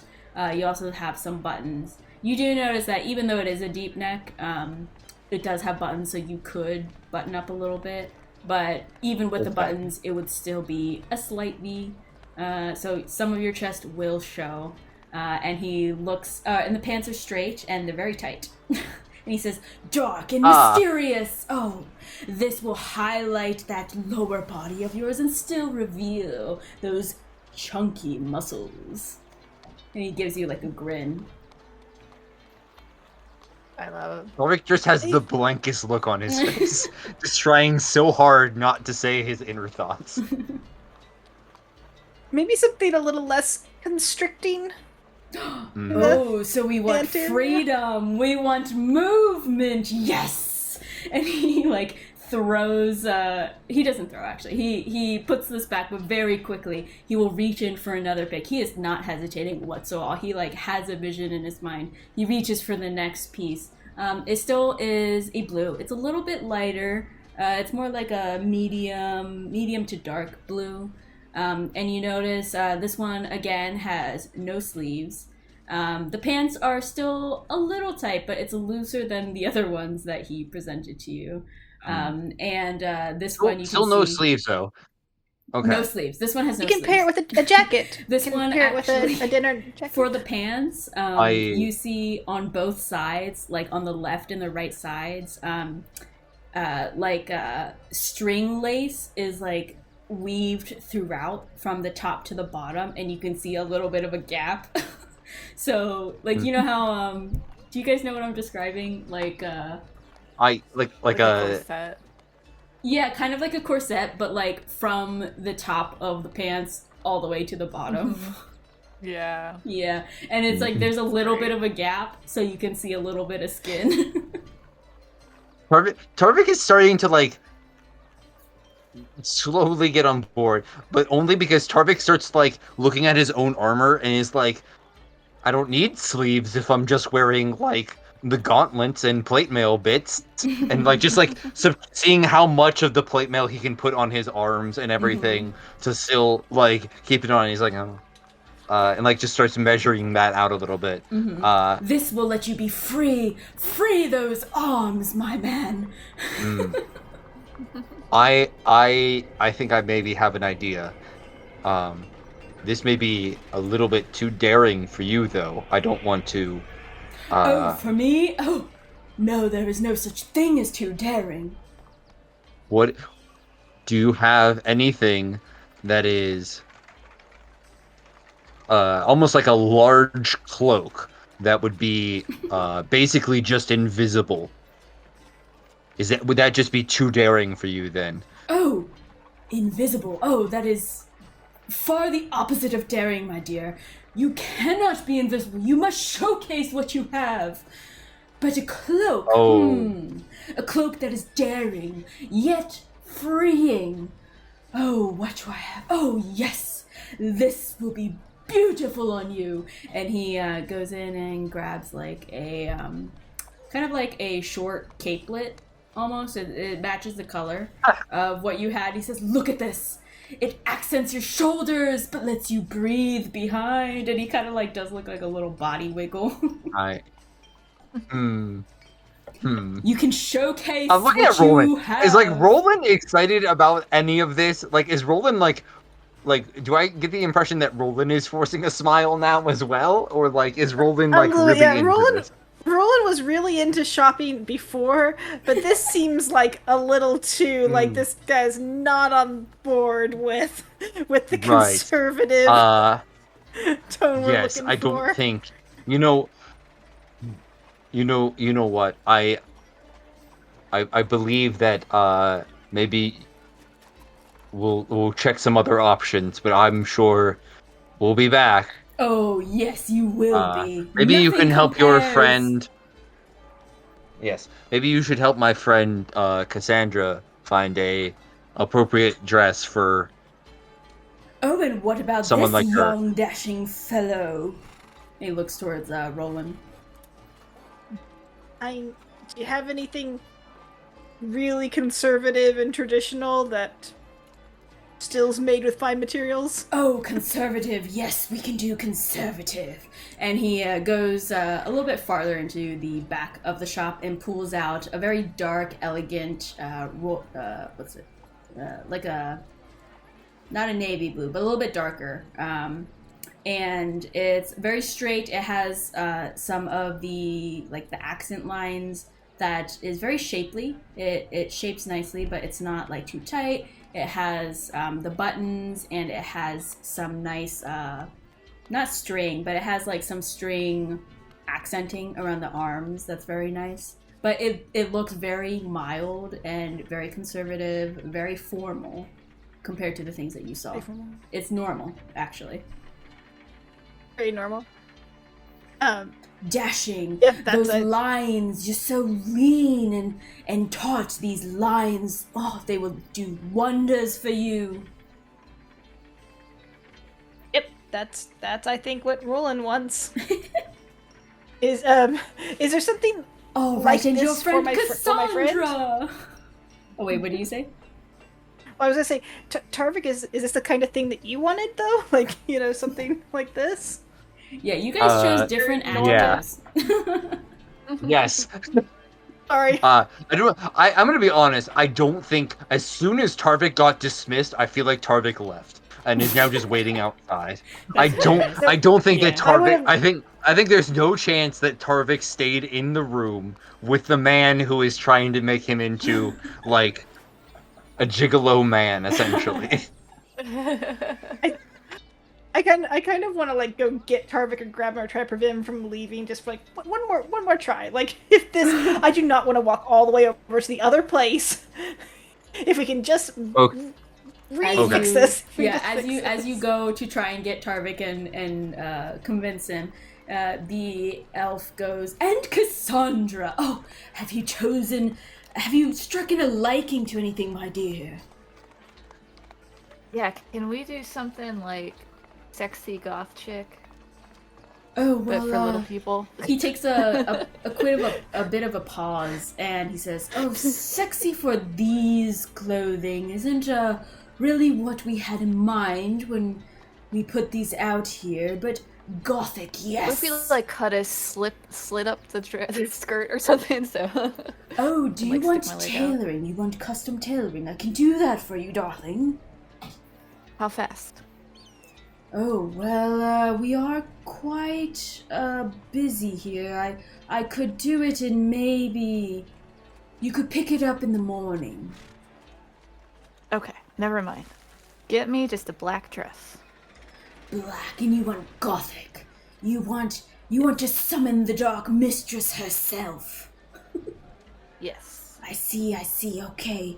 Darkness, and you can see very quickly he like rummages through and he pulls out this piece. Look at this elegance, and you can see it is very black. It's all dark, but you do see some like light gray beading and trim around that actually looks really nice. Because the black on black would definitely just fade away, and you don't see any of the design and like what makes it a really nice dress. So with the dark accent of dark gray, you do see that, and you can see there's some slight ruffling around the collar. You see the sleeves go all the way down, and you see there's some slight ruffles as well on the ends, and you see some beadwork around the front of the dress, and then you can see it kind of flares out. I don't know if this is the right terminology, but like a baby doll style, like it flares at the bottom a little bit out, is what the dress looks like. I'll once I see Rolen back in, I'll like point at the ruffles and like wag my eyebrows, like I was right. It's not crazy and then I'll ask, ruffles. Do you have any it's like very dainty ruffles. Yeah. Do you have any accessories that feature raven feathers? Like a capelet or a necklace or a hat? I have a necklace for you, dear. Come. And he like goes to the middle of the table, or a middle.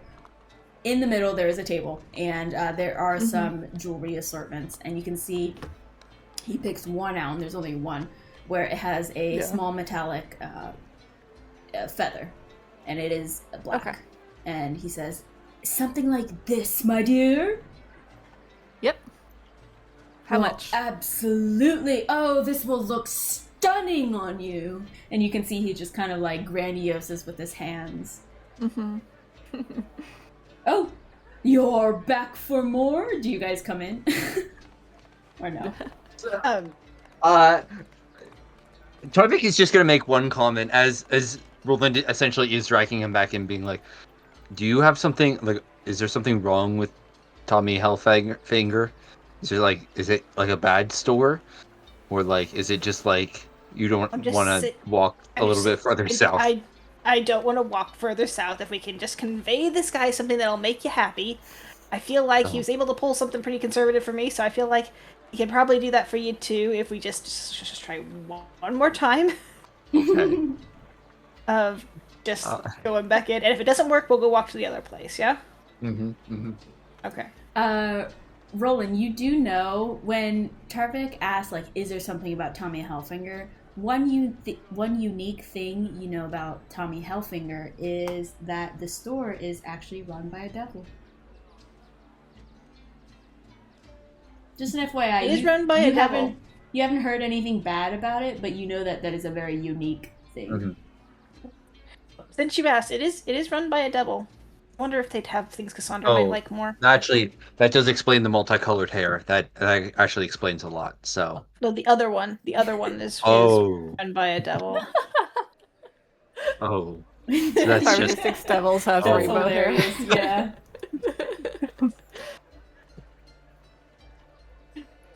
Okay. We walk back in. We can go to the other one if you all want to go to the other one. I feel kind of bad. No. Out of character, I don't care. But it's more just, all right, Tarvik will go up to the guy and be like, yes, I would like something very conservative. I would like something very similar to... Yeah, so just strike... I think just strike everything we told you before. Yeah, strike everything we told you before. Stricken. I want you to take a look at this orc. Take a look at this orc in front of you. He is broody. He is a little grungy. We want to keep that personality and just make it acceptable. Oh, what a challenge! Wow. I love challenges. Broody, yet very conservative. I see. Practical. Oh, adding a third would be great. Practical. Oh, the Batman? Practical for what? Are you engaging in coitus? Do you want practicality? Nope. Tarvik is actively taking steps back after that. No, stay. He's gonna pull one more out for you. You're trying one more. We mean practical. What's your favorite color? I don't really have a favorite color, I guess. Oh, nonsense. Everyone has a favorite color. My favorite color is all the colors. Tarvik again tries to take a step back. I'm honestly thinking brown for this one. Yeah, I was like, I do think Tarvik would eventually be like, I don't know, like brown or like... Oh, a strong color. The color of the earth. So earthy and rugged. Yes, I love it. Yeah. So we want practical. Practical for what? I never got an answer. Oh, practical I guess dinner. For like walking around and for like not being sexy. Opposite of sexy. There's a part of me that feels like we're going to get attacked here. So like, let's say that it is practical in the sense that I am free to cast things with my arms. We want arm mobility, yes. We want the strength. We want conservative. We want rugged. Yes. And you can see he's like, he has his hands in front of his face. He's just kind of like moving them in circles. It seems like he's basically processing all of the words that you're kind of throwing at him. Yes, I have something. Also, yeah, you have something? Okay. Wait here. And he like his eyes go wide and his hands go up like he's touching a window glass as he like rushes off to the side of the men's, and he goes and he ruffles through. He like pushes aside as he says that, I just whisper over to Cassandra and Rolen, be like, I very much would prefer the devil over this. I'm gonna be honest. But they got ruffles. You can see he shoots back. He's like running basically, and he runs back. Imagine like the cartoon skidding. He like skids to you with it's a very nice, like, I don't want to say burgundy brown because it's too red, but it's not like a poo brown. You know what I mean? It's like a nice warm brown. And you can see it's almost like a suit basically. It's just a basic suit. And it's very well fit for you. Like, he got your size pretty well. And you can see that even though it's a suit, it's actually just a one piece. He says, the beauty about this is for those who are always rushing around, who cannot deal with multiple pieces. It looks beautiful, elegant, like a normal working suit. But to get this, all you have to do is slide it over your head. How ingenious is that? Oh, it's so easy. It's elegant, it's conservative, it's practical. It's you, my dear. Tarvik looks confused for a second, and kind of looks down at the bottom and says, what does like my head go through the pant hole? Oh no, or he's does talking it about like the top. Like it's a two-piece. oh But the top part. I thought you said it was a one piece. No, I thought sorry. you said it was a one piece, Sorry and I was like, oh, it's like a onesie. I'm very confused by how he's getting it on. No, the top part is like a onesie. So it's like a shirt, but like suit. So like the inside is already there. You don't have to like do 2-3 pieces, like the vest part. You know what I mean? Yeah. Like it's okay, already actually, in place. yeah, Tarvik will be like, all right, that's the best he's got. All right, let's go. Let's take it. Let's done. Okay. And I'll grab it and start walking over to the cash register or the desk in the middle. The main desk area. Yeah. Mm-hmm. Yeah.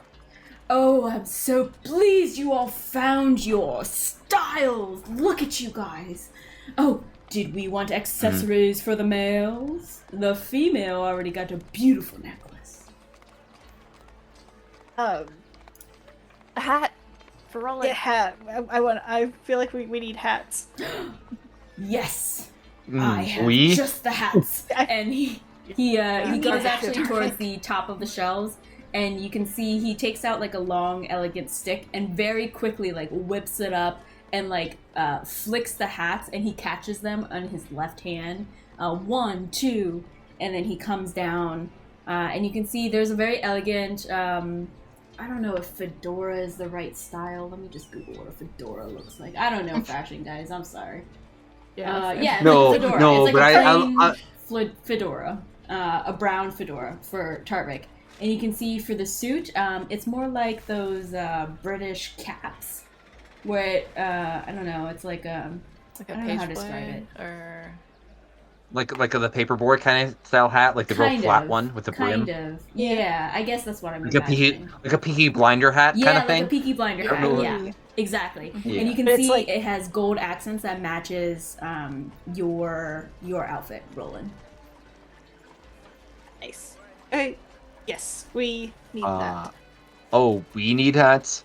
I was actually just thinking maybe, do you have like I guess a cane, a fancy cane or something like that? A cane, of course.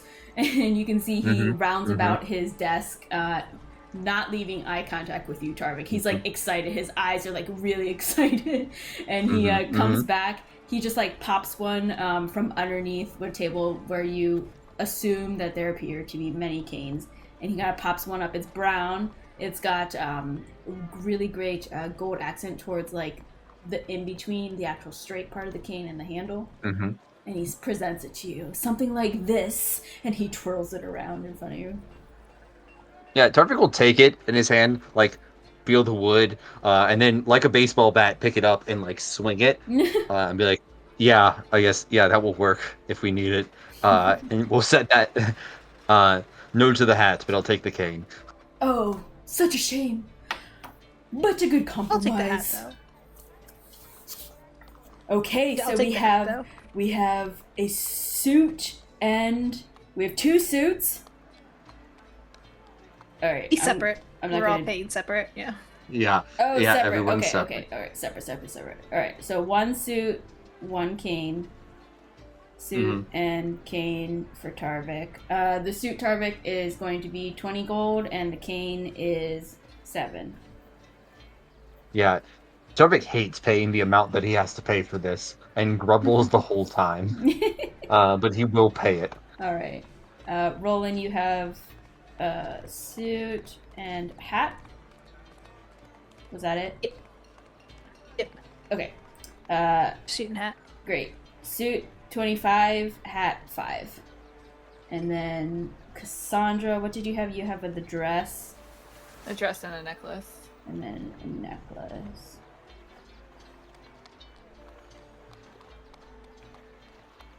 Is there anything that just screams Rieta? Give me 1 second. Dress is 15, and then your necklace is 4. Screams Rieta.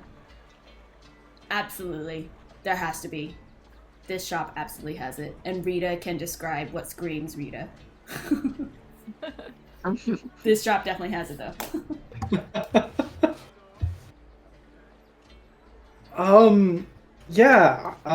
Sure. There's Rolen is going around. He finds a really hot outfit. It's great. It's kind of brown gray like tights leggings with a pinstripe pattern going all the way sort of down the thighs and the legs and the calves.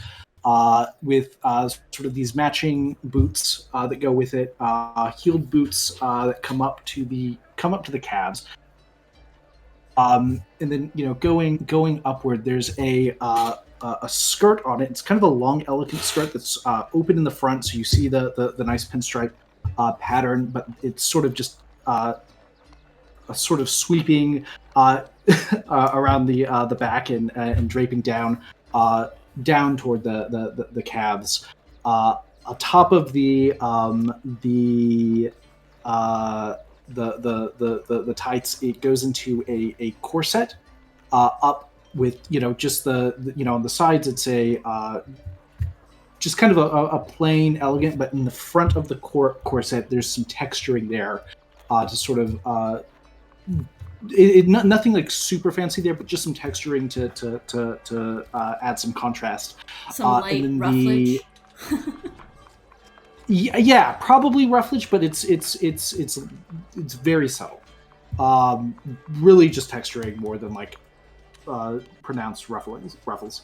And then the top is again, it gets to the pinstripe pattern with sleeves that go really far down. There's gloves on there.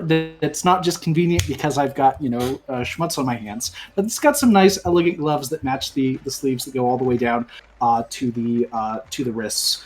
And again, it has that pinstripe pattern, but it's a white top with the pinstripes, and the sleeves stop up just short of the shoulders, and so there's a a little cut there short of the shoulders. Fantastic. You pinpoint that, and then on the table that's to the left of the middle table, you see gloves that match perfectly, as Rieta stated. Monsieur Laurent, this one as well. No. I am not Lauren. I am... Oh, wait, you said Lawrence. Sorry. Yes, I am Lawrence. Go ahead. Lawrence, yeah. My apologies, yeah. I'd like to get this one as well for my companion. Oh, what a daring choice. How seductive. Absolutely. Yes. Okay, so dress, normal dress, not a child dress, and gloves. Dress, normal dress. Alright, normal dress, 25, and the gloves are 6. So add that to whatever it was that you had before. 25 and 6. Yeah. Okay, perfect. So 31, so 61 for you. Okay, it is marked off. How much was the necklace again? The necklace was 4. Oh, okay, thanks. Your dress was cheaper because it was made for a child. Love it. Oh, pleasure missed the doing description of business with all of you. Wait, what'd you say? I kind of missed the description of Cassandra's outfit. Was it just a black dress with ruffles and a raven pendant? Is that all it was? No, black with like slight ruffles on the sleeves that are full length, and then black so black is the underbase, but then you have gray accents, so gray lines, a bit of gray string, dark gray, and then some gray buttons as well. Give it some contrast, so you can actually see the designs. And then she got like an accessory as well. Mm-hmm. She got necklace with the raven. Raven feather. Yeah. Necklace, yeah.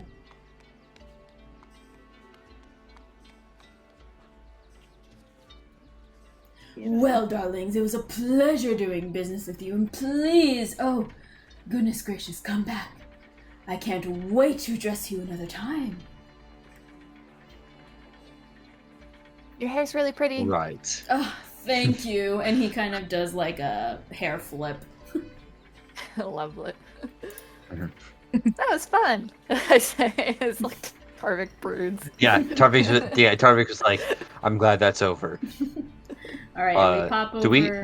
Where do we need to? We need to go to your house now, Roland. Yeah, right? Yep, Is that the as plan? quickly as possible. We need to get to my house and then get to this dinner. Well, what time is it? Do we? Yeah, I was supposed to say, how much time do we have? Yeah, well, you didn't spend too long, and you started around 5-ish, so I'd say it's about 6-ish. We have an hour. So just remember, we have to get the invitation. The invitation was delivered to my parents' house, so we have to leave with that invitation in order to go to the dinner. Oh, right. Yeah, we do actually need to go there. All right, let's do it quick. We might not go inside.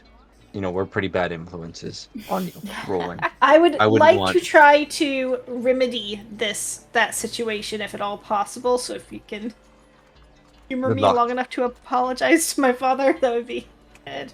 Yep. All right, so we go and switch to Rieta. Rieta, you bolted off invisible towards a rogue's ward to try and go around the southern bridge to the Hydras district to go towards the Leon residence. Describe your travels. Yeah, I'm going. I'm trying to sort of avoid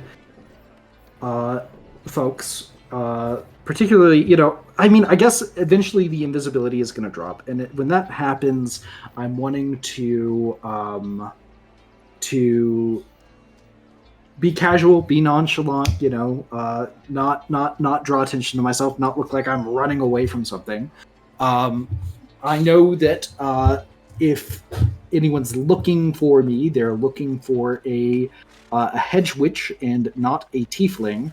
So I'm going to take off the wide-brimmed hat. I'm going to sort of shake away Pick's disguise to look like a broom, whatever straw that I had put together for that. I get rid of that. I get rid of the hat. And if I can, I just want to... This might be an improvised creative use. I want to cast Thaumaturgy and just like poof, like boom, all of the makeup off of my face, like into the air and let it fall to the ground. Yeah, is that possible? Yeah. Okay. Yeah. So I shake my hair with the hat off. I stuff it in my backpack because it's a nice hat. I don't want to just throw it away. But now I am a tiefling, not a witch, and I'm making my way across over to the Leodons. Okay, and roll me a d20, please. Oh boy. Oh no. Oh gosh. Okay, not a 2. It's not a 2. All right, so you shake everything off. You kind of like make your way down here to kind of go around, make sure you're not anywhere near Shield House. Kind of make your way towards the river, cross over here, and you appear in the Hydras district without any event. Do you just go to the Leon residence?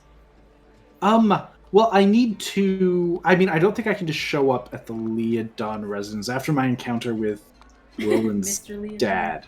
Yeah. I don't... I know that they're heading this way. I don't know that they're going to get clothes. Yeah, they just told you to go that way, and they'll meet you there. Yeah. Yeah. And I've done a possibly less direct route. So there's a chance that they could beat me here. I don't know that yet. So I think what I want to do is I want to I think I want to go to the Leodon's residence, and I want to pop detect thoughts over there and just try to figure out who's in the building. Yeah, you just kind of like hover around, and you go ahead and throw off a detect thoughts, and you do know that so Mrs. Leodon and Mr. Leodon are at the residence.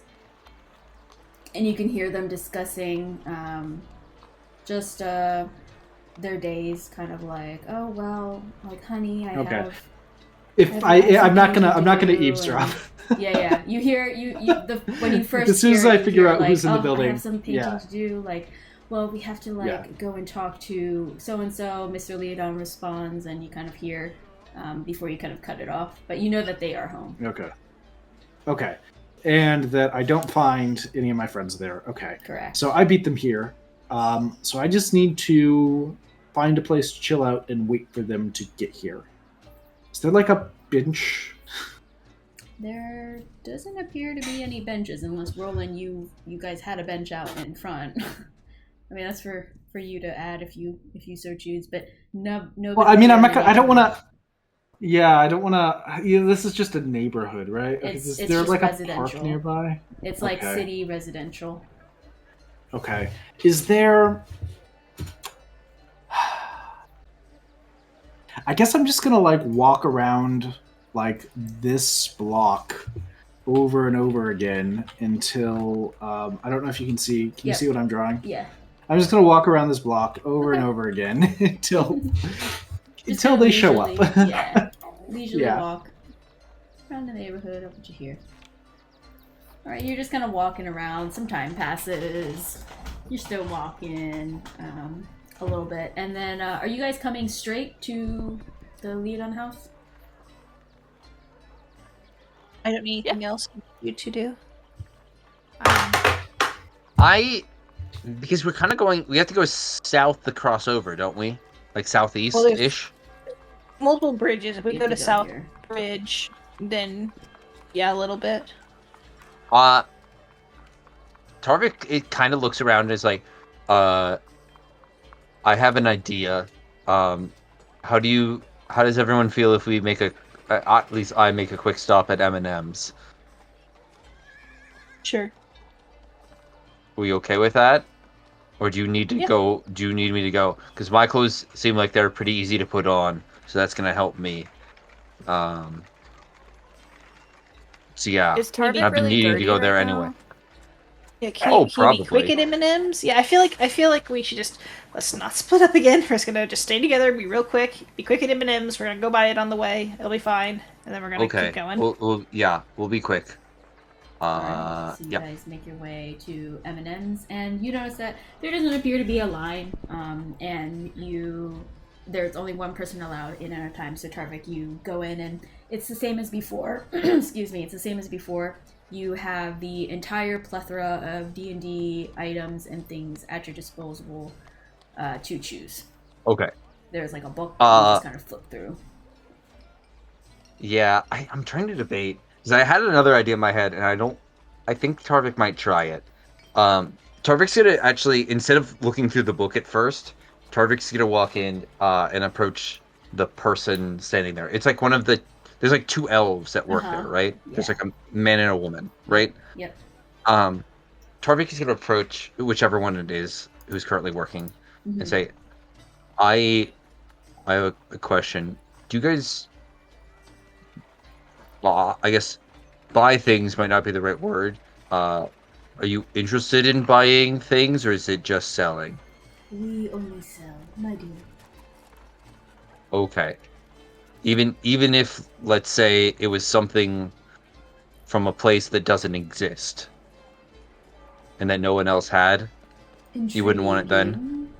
If you have something rare, then perhaps we could be interested. What are you alluding to? I pull out a bag that contains 2 fish.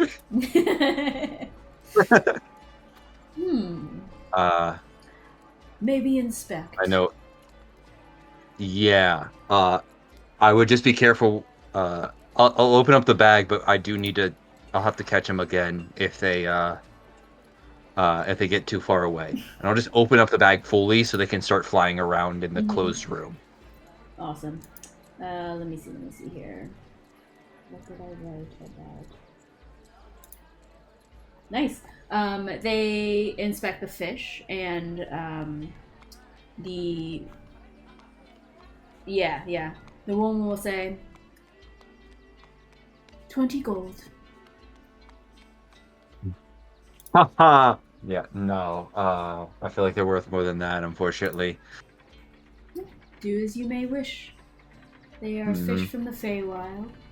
20 gold is our offer. Oh, you actually know what that exists. That's good. That's good to know.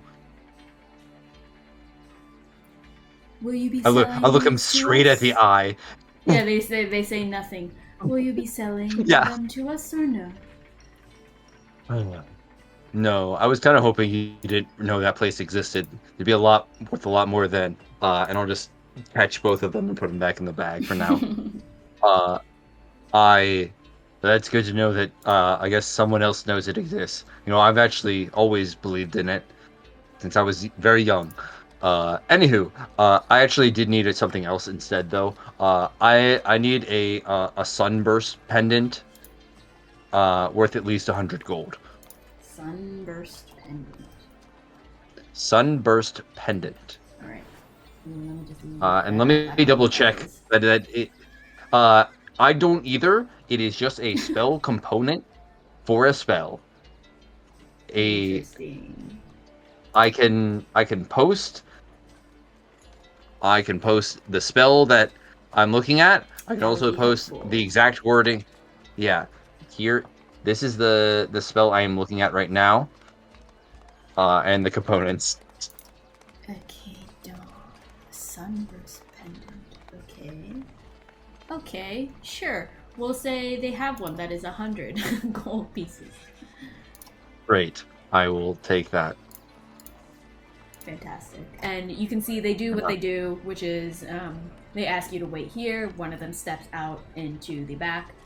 You notice a little flash, and then another flash, and the man comes back with your pendant and exchanges hands with the gold, so you can mark 100 off, and then that you have Silver's pendant.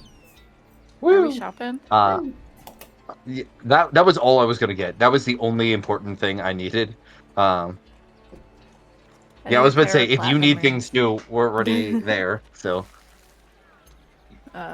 Worth 50 gold each, so 100 gold total. I'm trying to think if I need anything else.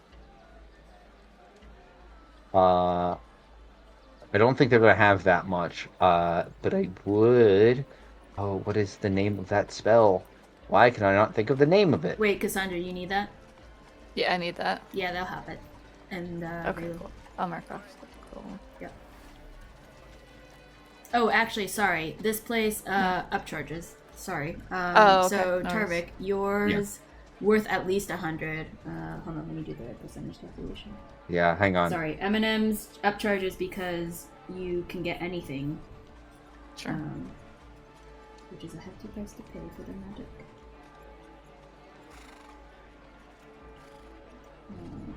Percent.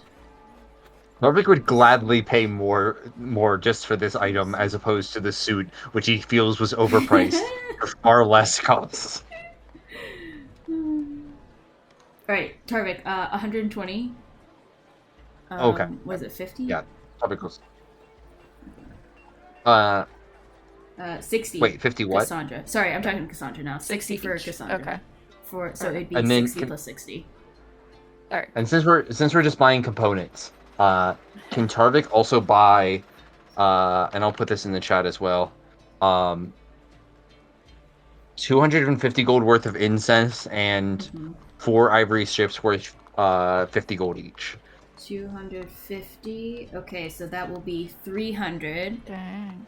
Okay. And then 4 ivory strips worth at least 50. Okay, so then it'll be 60 each. Okay. 60 each, so 240 total. Okay.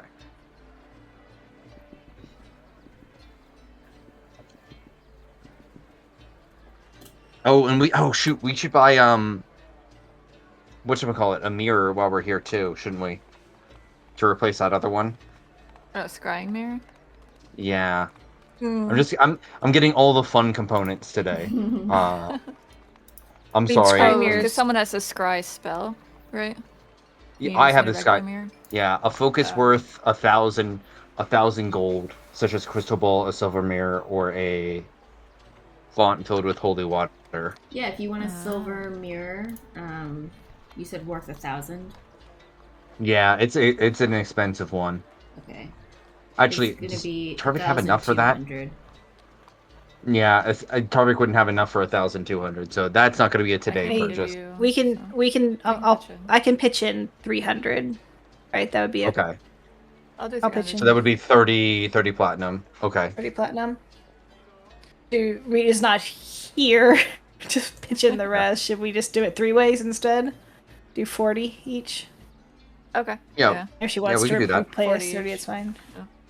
Okay. Yeah, I'm okay with doing 40 each for that. I do think that is a valuable thing that everyone would get a use out of. So I want to know what those necromancers are up to.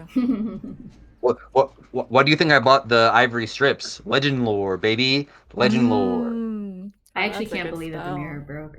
It's only Yeah, on that was just one. that was just bad. It was just bad luck. That was all Yeah. it is. All right. Tarvik It's will bound to happen get all of those eventually. items. Eventually. I Yeah. guess. Yeah. Mm-hmm. Seemed too soon. It did come too Mhm. soon. Yeah. All right. Tarvik gathers Oh, well, all that's that what up. spells are for. That's why you have spells. That's why you Mhm. level up and get spells. Yep.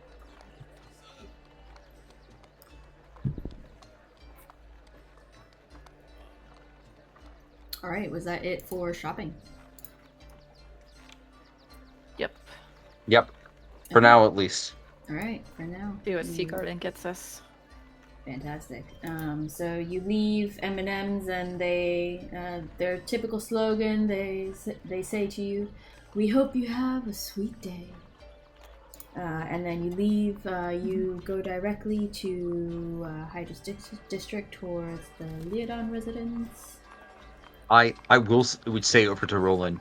By the way, they definitely know about the Feywild there. So at least some other people know about it too. Interesting. Mm-hmm. Yeah, everyone's heard those stories. And you know Oh. that they were elves, Trevor. Oh yeah, that's true. I'll be like, yes, the stories. I don't just look at Roland and be like, just shake my head. That is really interesting, though. That is a mystery for another day. Mm-hmm. Rita, during your many walks around this block, you see. Do your I get a friends. short rest? I don't know if it's been an hour though. Fair. I'll say Okay. no, but you do find Okay. your friends. They appear. Okay.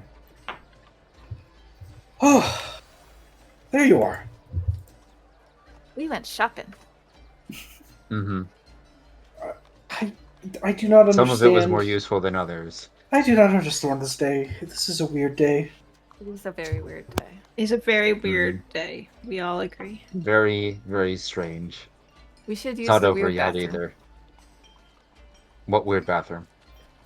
The one with the plumbing. Oh, let me, that one. Yeah, let's rip this band-aid off. Alright.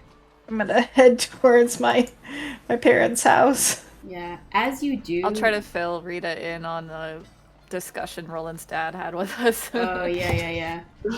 On the way. Yeah. You know, that's my fault, actually. I came here.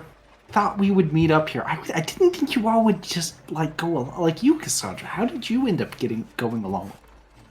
I was ready to leave at any time, but Roland Yeah. wanted to Okay. find out more information. So Well, I mean, did you... I guess you figured it out. What is this cheese cat? What? he's the coolest. He can pick locks with just his claws.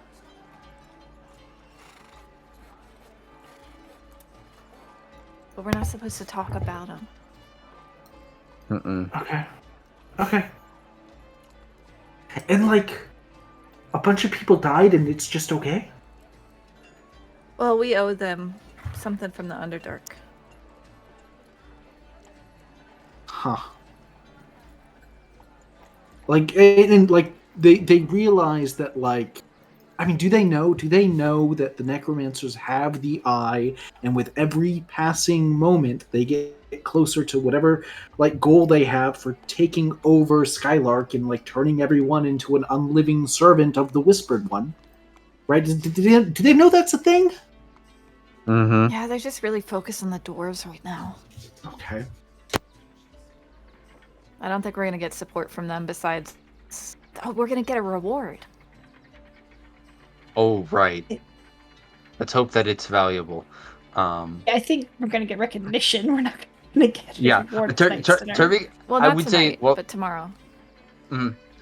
while we are in the street, I think Tarvik is not thinking that he's going to get let into the house, and is just starting to take off pieces of his armor and like slowly stretch the suit over himself, and start to put on elements of it. I need you to make a good impression with my parents, please. Look, he's getting dressed I up. think we're, yeah. Yeah, fine. It's fine. It's fine. Can't get any worse. This just can't get worse. So yeah, it's fine. I'm gonna go knock on my door. As you go to knock on your door, all of you actually hear in a very, at least for Roland, you know that this is very unusual. You hear your mother's voice raised and tense through the door as you gather that, she's like by the door area. But you hear, "No, I am his mother, and that is final."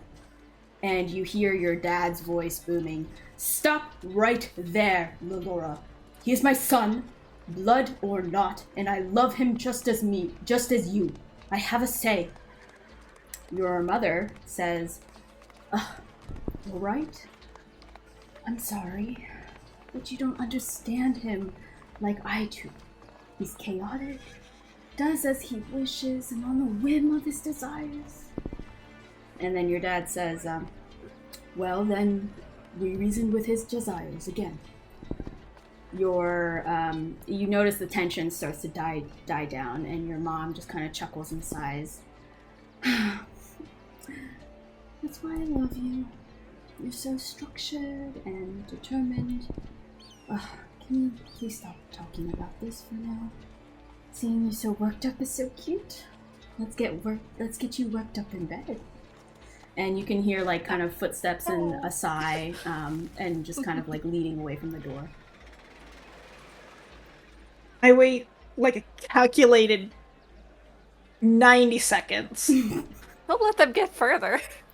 Yeah, I want them to know. I want them to not think I overheard them. But I need them not to get into the business. No. I was thinking something different. I was like, man, I thought that you thought that your dad was only going to need about 90 seconds. No, that is hilarious. I don't want them to know I overheard. But yeah. Also, I want to make sure I caught that. They're arguing about me. But like, what were they arguing about? What are the two wanting to do? She wants to come after me, and he wants to let me do my own thing. I will post in here.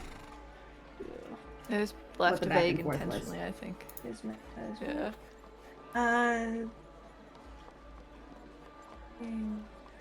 Chaotic. We reason with his desires again. Right, but she wanted to leave the house. Is that why she was by the door and he was telling her to stop?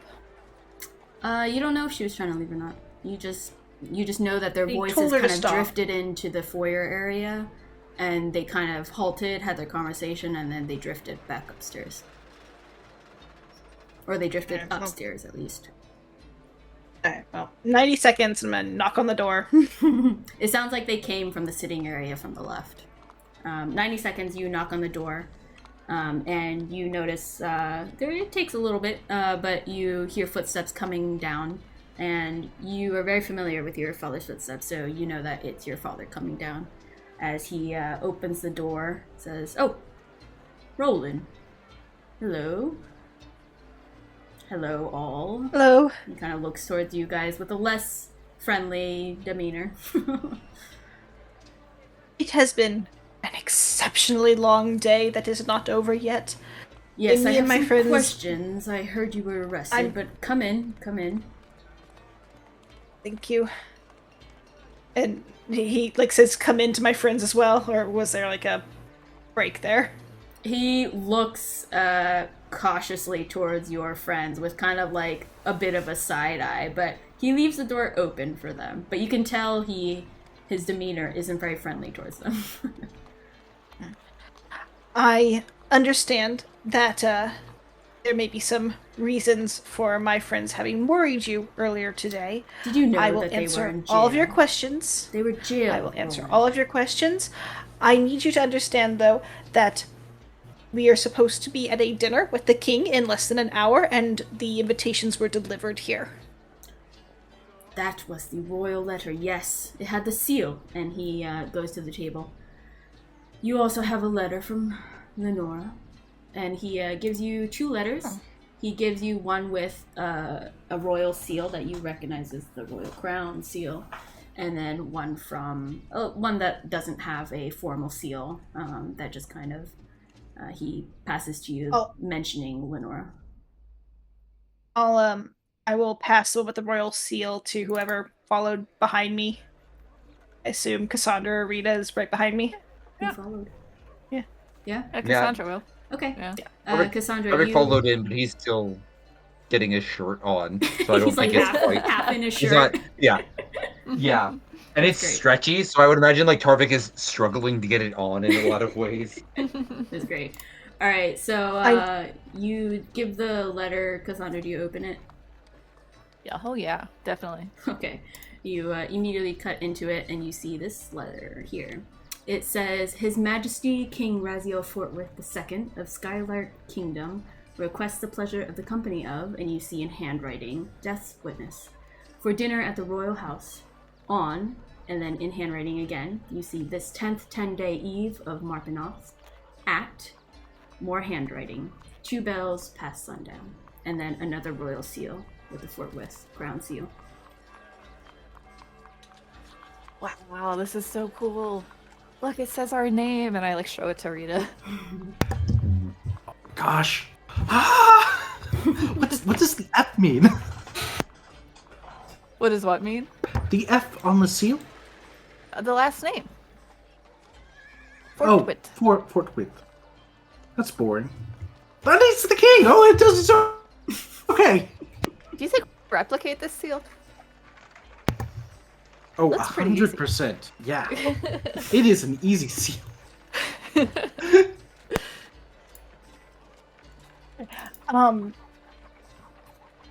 look at my father and, will you assist me in getting ready?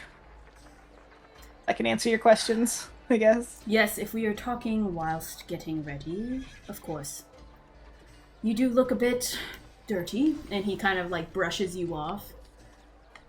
Prestidigitation myself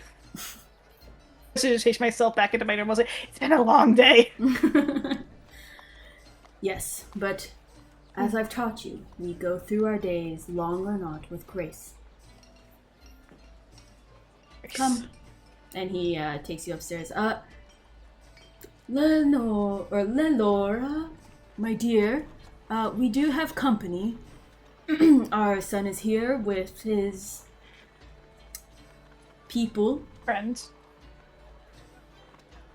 He looks towards you, not smiling. Would you come down, my dear?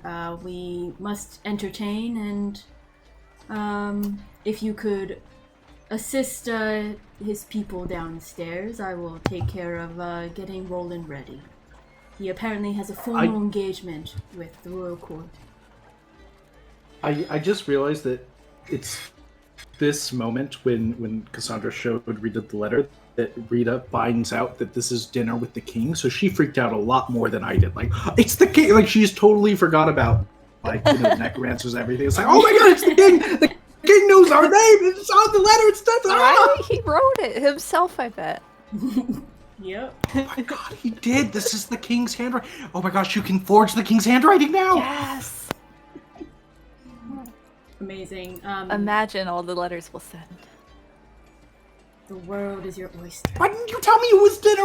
Oh my god, I need to get something to. I need to get something to wear. Rolen got you something. Rolen got you something. Rolen? Yeah, I'm sure I set down the nicely packaged box, and I'll hand it to her. Mm-hmm. So I pick up the one that has my clothes in it. Your mother comes down the stairs and says, "Oh, guests, how lovely. well, would you all like a bit of refreshments? We have some mini sandwiches that I've prepared earlier. And she just kind of like takes the rest of you and guides you into the dining room to the right of the foyer. As Roland, you follow up your father, or I presume you do, as he goes up the steps. Mm-hmm. So I want a big appetite for dinner, so maybe just some hot water to clean up with. Oh, absolutely, my dear. Yes, I'll boil some water immediately. Please, all of you, have a seat. And she motions to the dining room for you guys to kind of... Oh, and if you'd like to put all of your items, just keep them in the foyer area. We like to keep our home just a little bit tidy, if you don't mind.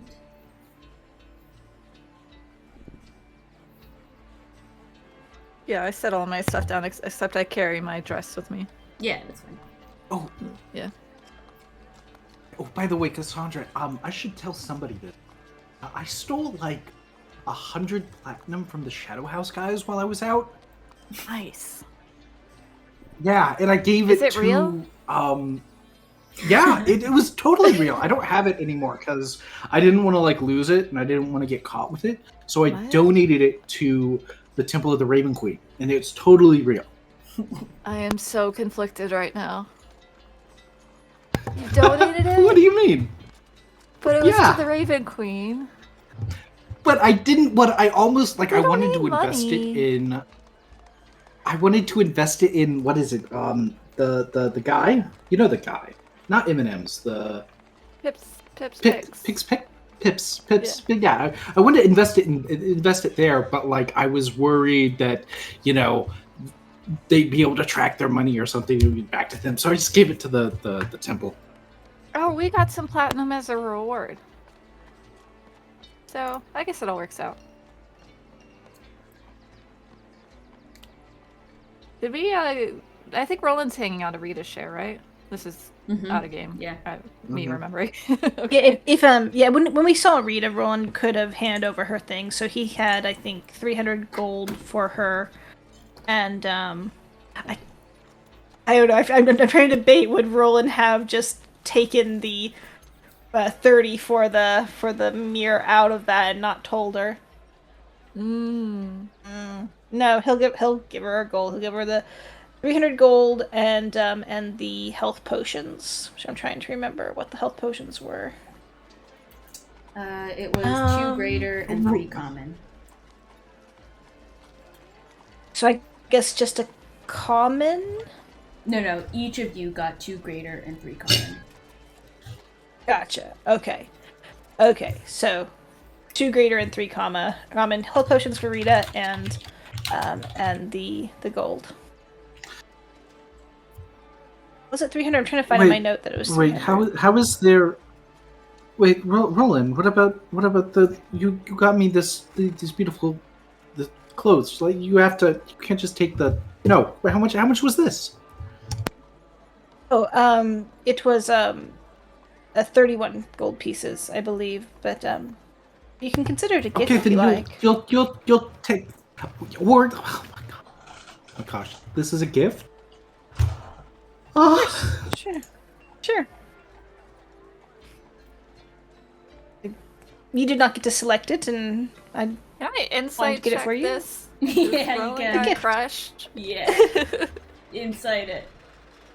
Yes. Oh no. Darn. Hard to tell.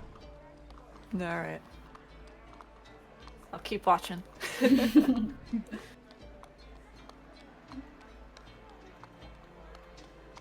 But yeah, that's all. If you'll want to tell her about the mirror, you can and try to get your 30 gold back, but Roland does not.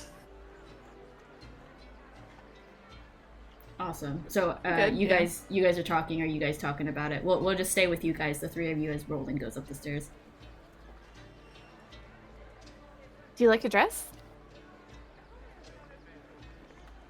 I haven't put it... Like, should we get dressed? Like, do we have a lot of time? Do we need to like clean up and get ready to go? Yeah, we need to just clean up and go. How many bells has it been? Has the sun gone down yet? We were just outside. Yeah, it actually already went down. And so you gather you probably have like an hour left. Okay, we need to get ready. Yeah. Okay. Yeah, so I'll just wait for the water and start getting ready. Yeah, she brings it out to you, and you guys are all set to go. She'll just sit with you and say, "So, tell me how your days has been ever since we last saw you." Well, we just got back from saving an entire, and I'll tell her everything, not including the shadow house and like that stuff. But just keeping out the shadow part where house Rolen and just almost saying, died. Yeah, nothing about Roland's safety, but portraying us as heroes that mistakenly got mistook for criminals, and I would also say we leave out the part where a certain bar got burned down and things like that. No, that was all just a misunderstanding. I wouldn't even mention it, honestly, because once again, Roland's dad knows we were in jail. Yeah, but like, you know how like, that Phineas and Ferb thing where it's like, if that happened, or if I saw that happen, I'd have 2 nickels, which isn't a lot, but it's weird that it happened twice. It'd kind of be like that with Roland's and buildings in the cities, right? Yeah. Very true. Fair point. Alright, speaking of Roland, we cut to Roland, and your dad is walking you up and says, "Well, yes, let's get you ready, son." Sorry, I'm just catching up on my notes real quick. I'll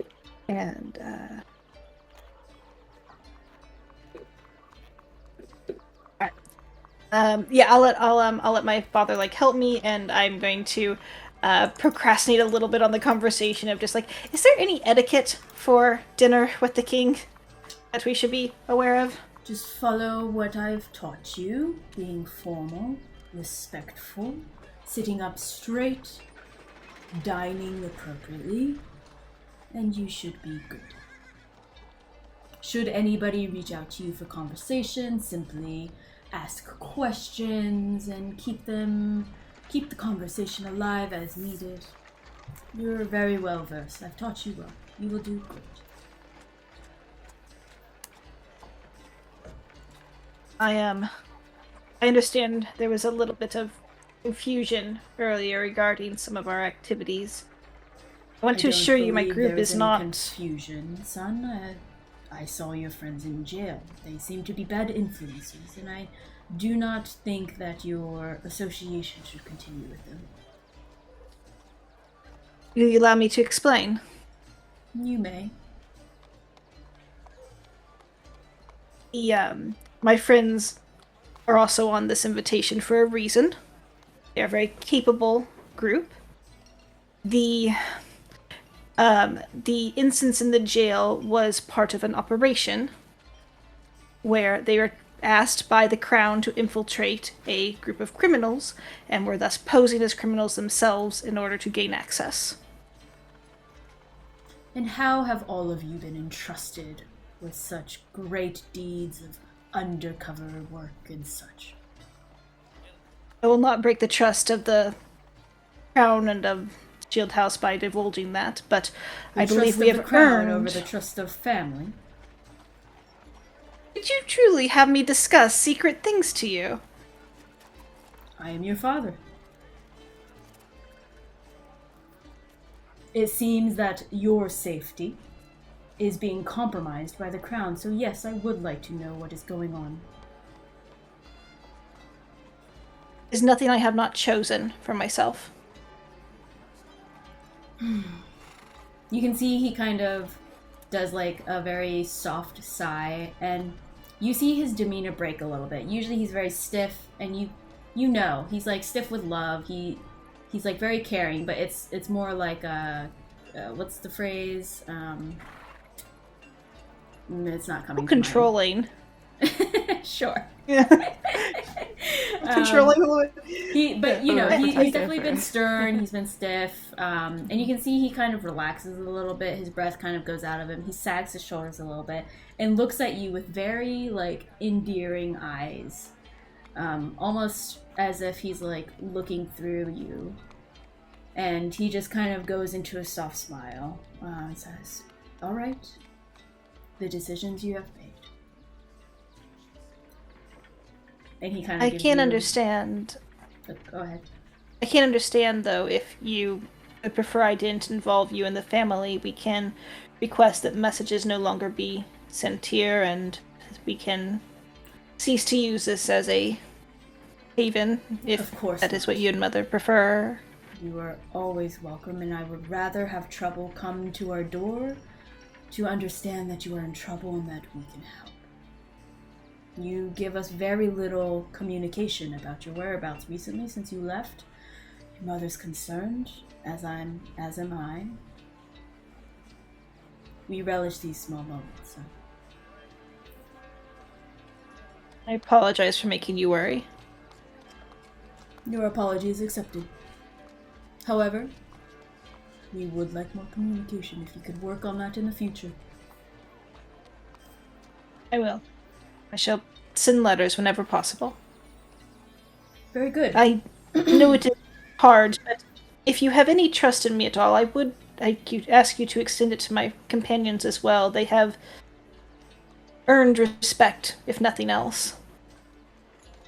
That has yet to be seen. I will give them a neutral slate.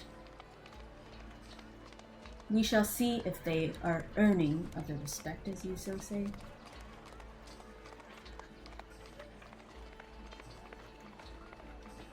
Thank you.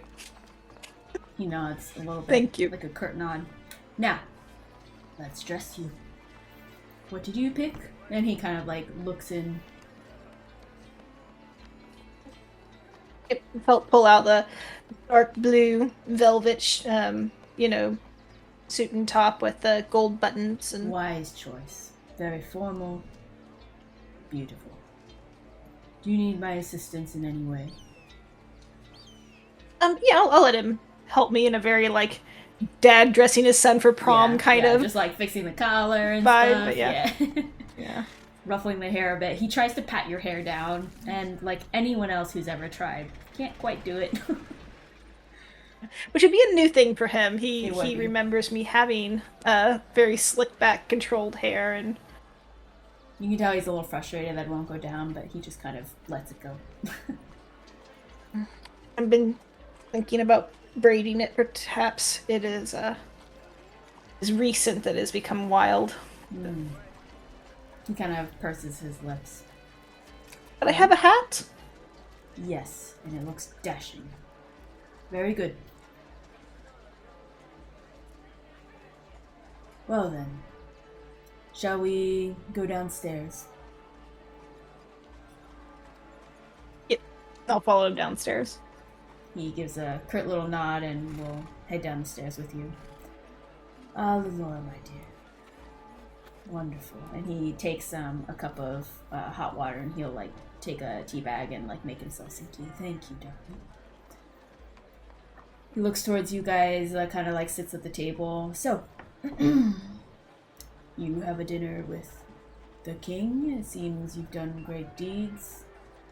Would you care to partake in some food, perhaps, before your dinner, or will you be saving your appetite? Best to save our appetite. No? Yeah. Understood. I want to save my appetite, but I appreciate the offer. Do you care for anything else that we can provide?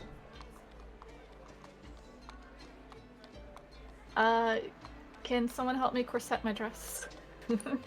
You can see... I never worn a corset. Yeah, you can see Roland's mom just kind of gently gets from the chair and says, "Oh, of course." And she very deftly will go ahead and corset you up. Nice. If there's a pause or a moment, I do want to read the letter from Eleonora. Yeah, of course. As she's being corseted, you open up the letter and show to everyone. It is in Nora's familiar handwriting, and I did say Lenora. I'm sorry, it's Eleonora. But the letter reads in her very old, or at least now old voice. Rolen, I write with updates regarding our discussion during your most recent visit with us, and hope all is well with you and yours. I've made contact with Sentir, the colleague I mentioned, who may have more insight into destroying curses, and based on the symptoms of the curse you relayed, he indicated it sounds like a minor cursed item, and it may be possible to destroy the curse by killing the one who originally cursed the item, or by contracting a wizard to use a wish spell. Though he mentioned the latter would be likely difficult to do, as one would have to first find a wizard that powerful, and then likely pay a hefty cost for their services. He offered to take a look at the item in question to be more sure with his assumptions, if you were able to meet him in Waterdeep, where he is currently doing research on recent magical items causing disturbances. I have his details if you're interested, although, as I warned, he's a bit of a brusque gentleman. Your quiet friend Tarek asked me to look into the name Drazzle, and the only mention I found was of a Dr. Dre, full name Dr. Drazzle Dre, who used to be a medical practitioner and researcher in Baldur's Gate. Apparently, he ran his practice for a few years successfully with his wife, Leilana, and assistant, Drogomer, but after his wife's death, his work degraded and he was forced to quit due to malpractice complaints. It seems many of his patients' families said their loved ones died unnecessarily and Dr. Dre didn't let them see their bodies or say goodbye, instead having chosen to cremate the bodies without their consent immediately upon death. No further information can be found for him in the usual records after this point, it seems. However, I came across the same name in a song, and with an uncommon name such as Drazzle, I believe it may be related. A bard, Ed Sheeran, sung about a group of adventurers. Below is the copy of the bard's song. I was surprised to find your surname. I wonder if you're related. And the song, the copy, is called The Ashen Company. And imagine the tune like this.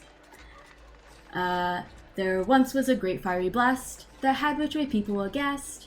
Out of the smoke came these folks who defeated the scary red dragon. Who are these heroes of might, and what other deeds have they done? Stick to the tune and you will soon hear their great names one by one. Ariston Forge, Mage of the Red, and Zalach Zu, Mage of Sight, they fell in love, but he was soon felled in a necromancer fight. Ramira Rose Rhodes, the heart of healing, Kiesta Leardon, the archery master, they lost it all against Drizzle, but prevented Faerun disaster. Her letter continues. Regarding the Shadowfell memories that aren't quite memories, we at the Holdfast are not finding much, fortunately. Some texts allude to visions from the gods above, or a mysterious affectation referred to as déjà vu. However, we found no extensive information yet, so we will continue this task. We were, however, able to find information about goatmen. Many believe our existence is separated into various planes, the Feywild being one of them.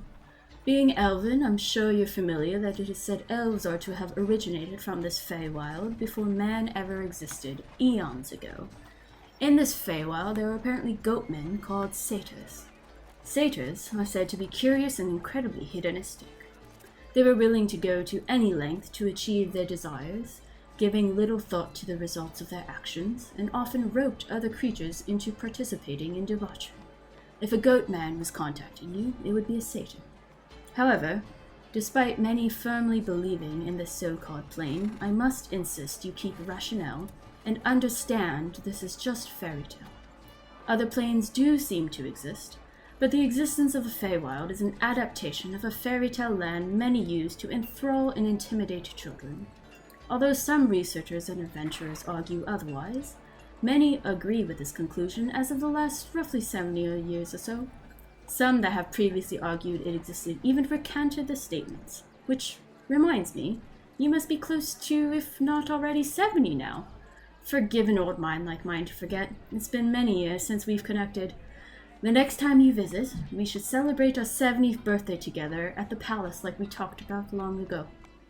Well, back to the matter at hand. As fantastical as this place sounds, we at the Holdfast must deal in the tangibles of reality, and with the information we've come across, this does not seem realistic. Perhaps you were in the Shadowfell. A curse or mind manipulation fell upon you for you to believe this goat man was speaking with you. Perhaps the temporary death you spoke of caused some kind of damage to the brain. I am concerned for your health and state of being and would very much encourage you to seek professional services and treatment. I am more than happy to connect you with someone reputable in Duros to try and figure out a remedy for your potential injury or ailment. If I can help in any way, do not hesitate to ask. I very much enjoyed your visit, and should you choose to return to Holdfast, know you are always welcome home anytime. We will continue researching as mentioned, and I hope to send another update with more information. Stay safe, and don't forget to take a break and eat something healthy once in a while. I can't always remind you to take breaks like back when you were here. Hopefully, your traveling companions are keeping you in safety and good company. Warmest regards and love, Nora. Oh, that's a lot. That's so awesome. That's so awesome. That is amazing. When did you have to... time to write all this? This is incredible. Oh, this was days in the making. This was over a period of time. Oh my gosh. It's so oh gosh.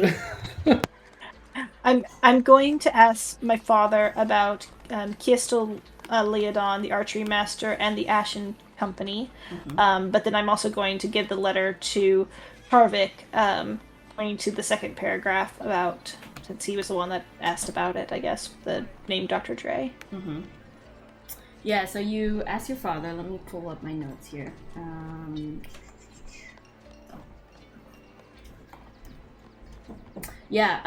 So your father says, we haven't spoken much about him. How do you know about Kiestel? And he, gives his mom a look. Or gives your mom a look. I'll look back and forth between them. Something Nora was researching for us, regarding the Ashen Company, and his name came up. Who was he? Why don't we speak of him? It's not that we do not speak of him, son. It is just unfortunate. He was my brother, and he went into some company, and he decided on a very dangerous path of adventuring, and unfortunately, the danger met him, and he did not survive.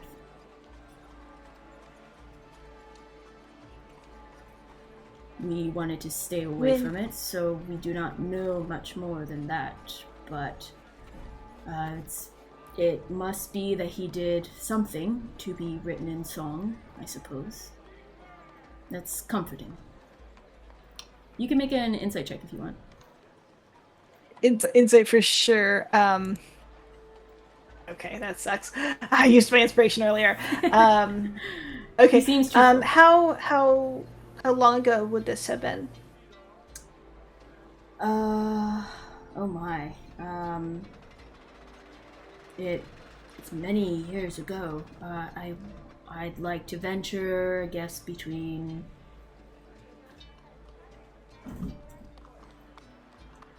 I want to get my dates right, because I, as a DM, don't actually know the number. But in terms of events, because I want to be accurate, it would have been a few decades, like maybe 7 decades, maybe 70 years before, no, more than 70. At least 100 years. So 100 years plus... Sorry, I'm talking out loud to try and make this math work. 100 years plus...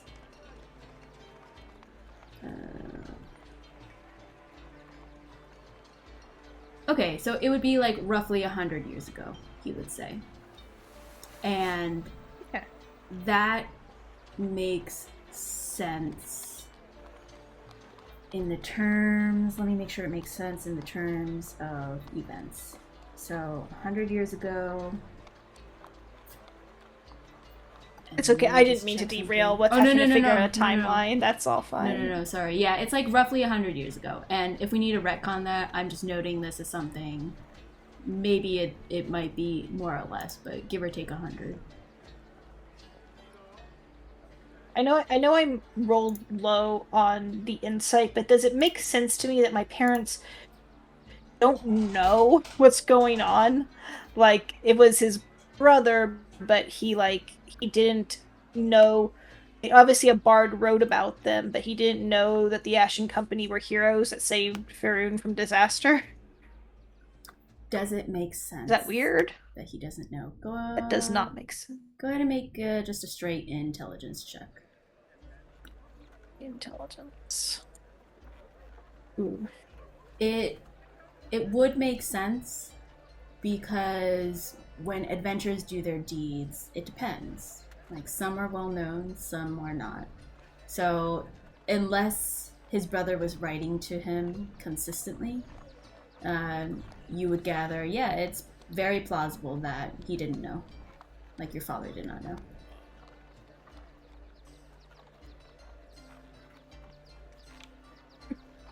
Okay. I'm sharing this with, like, everyone else. We should find this bard, Ed Sheeran. He was playing. Here. Where? In Duras. Was it here? I could have sworn it was one of the gossips we heard. I know it was the gossip. I know it was in the gossip, but, Rita, why are you putting random deception rules in chat? As you share the letter, and Rita gets a moment, because I think you said when you shared it, there's a moment where she just audibly gasps, but then, like, tries to, like, play it off. What did you see? Nice. Rita. It's an amazing letter. Oh my goodness, it's such a great letter. Oh, Dr. Dre Drazzle. Oh goodness, he sounds like a bad guy. Did you mention something about Dr. Dre? Didn't Rita have something about Dr. Dre though? I do not remember anything about Dr. Dre. Neither do I. Never mind. Come on, Rhea, spill it. I'm not gonna guess. this song is just so incredible. This Ed Sheeran is an incredible, Don't worry, Rita. You'll be as cool as him someday. Just a familiar name in here. Ed Sheeran's a familiar name? No. You Ramirez. know one of the heroes. No, I don't think I know them. It's probably just a coincidence. Ramirez, Rhodes. Yeah. Yeah. I mean, I don't think so. That's a pretty uncommon name. Yeah, that's a very specific name. I don't. We talked about this a long time ago. You all know why I don't really use my family name, but Rhodes is my family name. Maybe it's your aunt. Maybe 100 years ago. It's probably like your great-grandmother. But...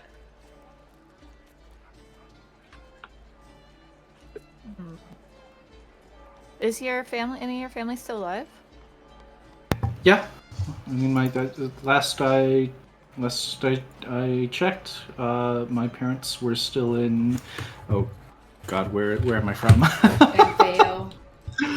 Amphale, yes, I know where it is on the map. I have to look it up. That sounds right. You should ask them. Oh, trust me. Oh, wait. That's not what I want to put. All of you should have little moments here because I went in your notes.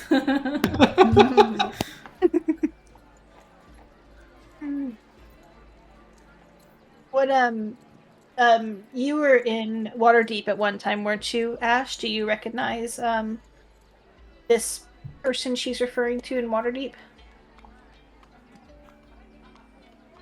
The wizard? Centauri, I guess. Oh, Centaur. Centaur.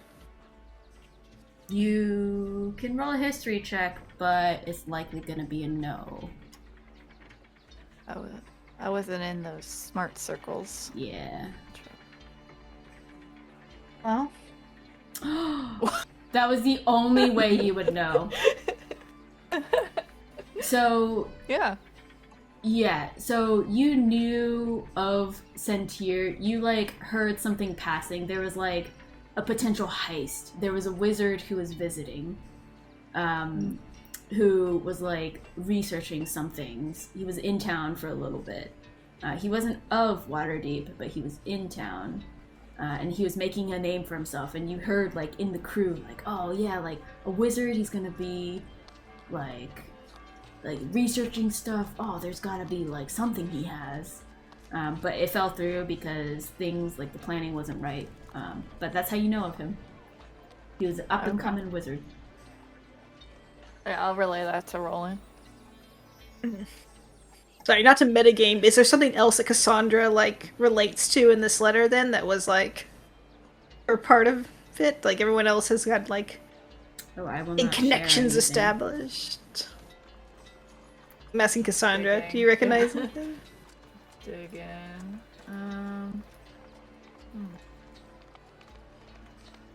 The Ashen Company is very interesting. That's Ilaria and her ex, who is the guy that knocked us out.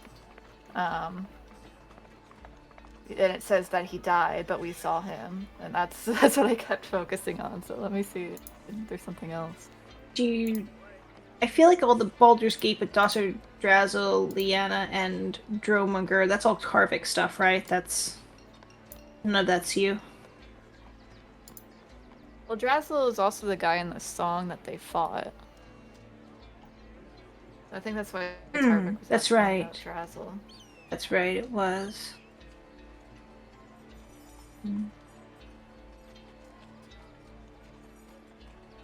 I feel like this has opened up something at the very end of our game when we're in quite a bit of a hurry to go to something else. But well, it's when you read the letter. I mean, if you came earlier to the city, you would have had.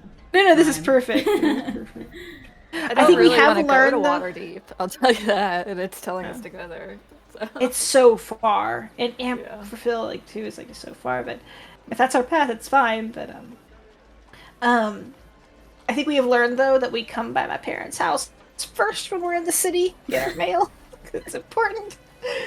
Apparently. Oh gosh. Be wild.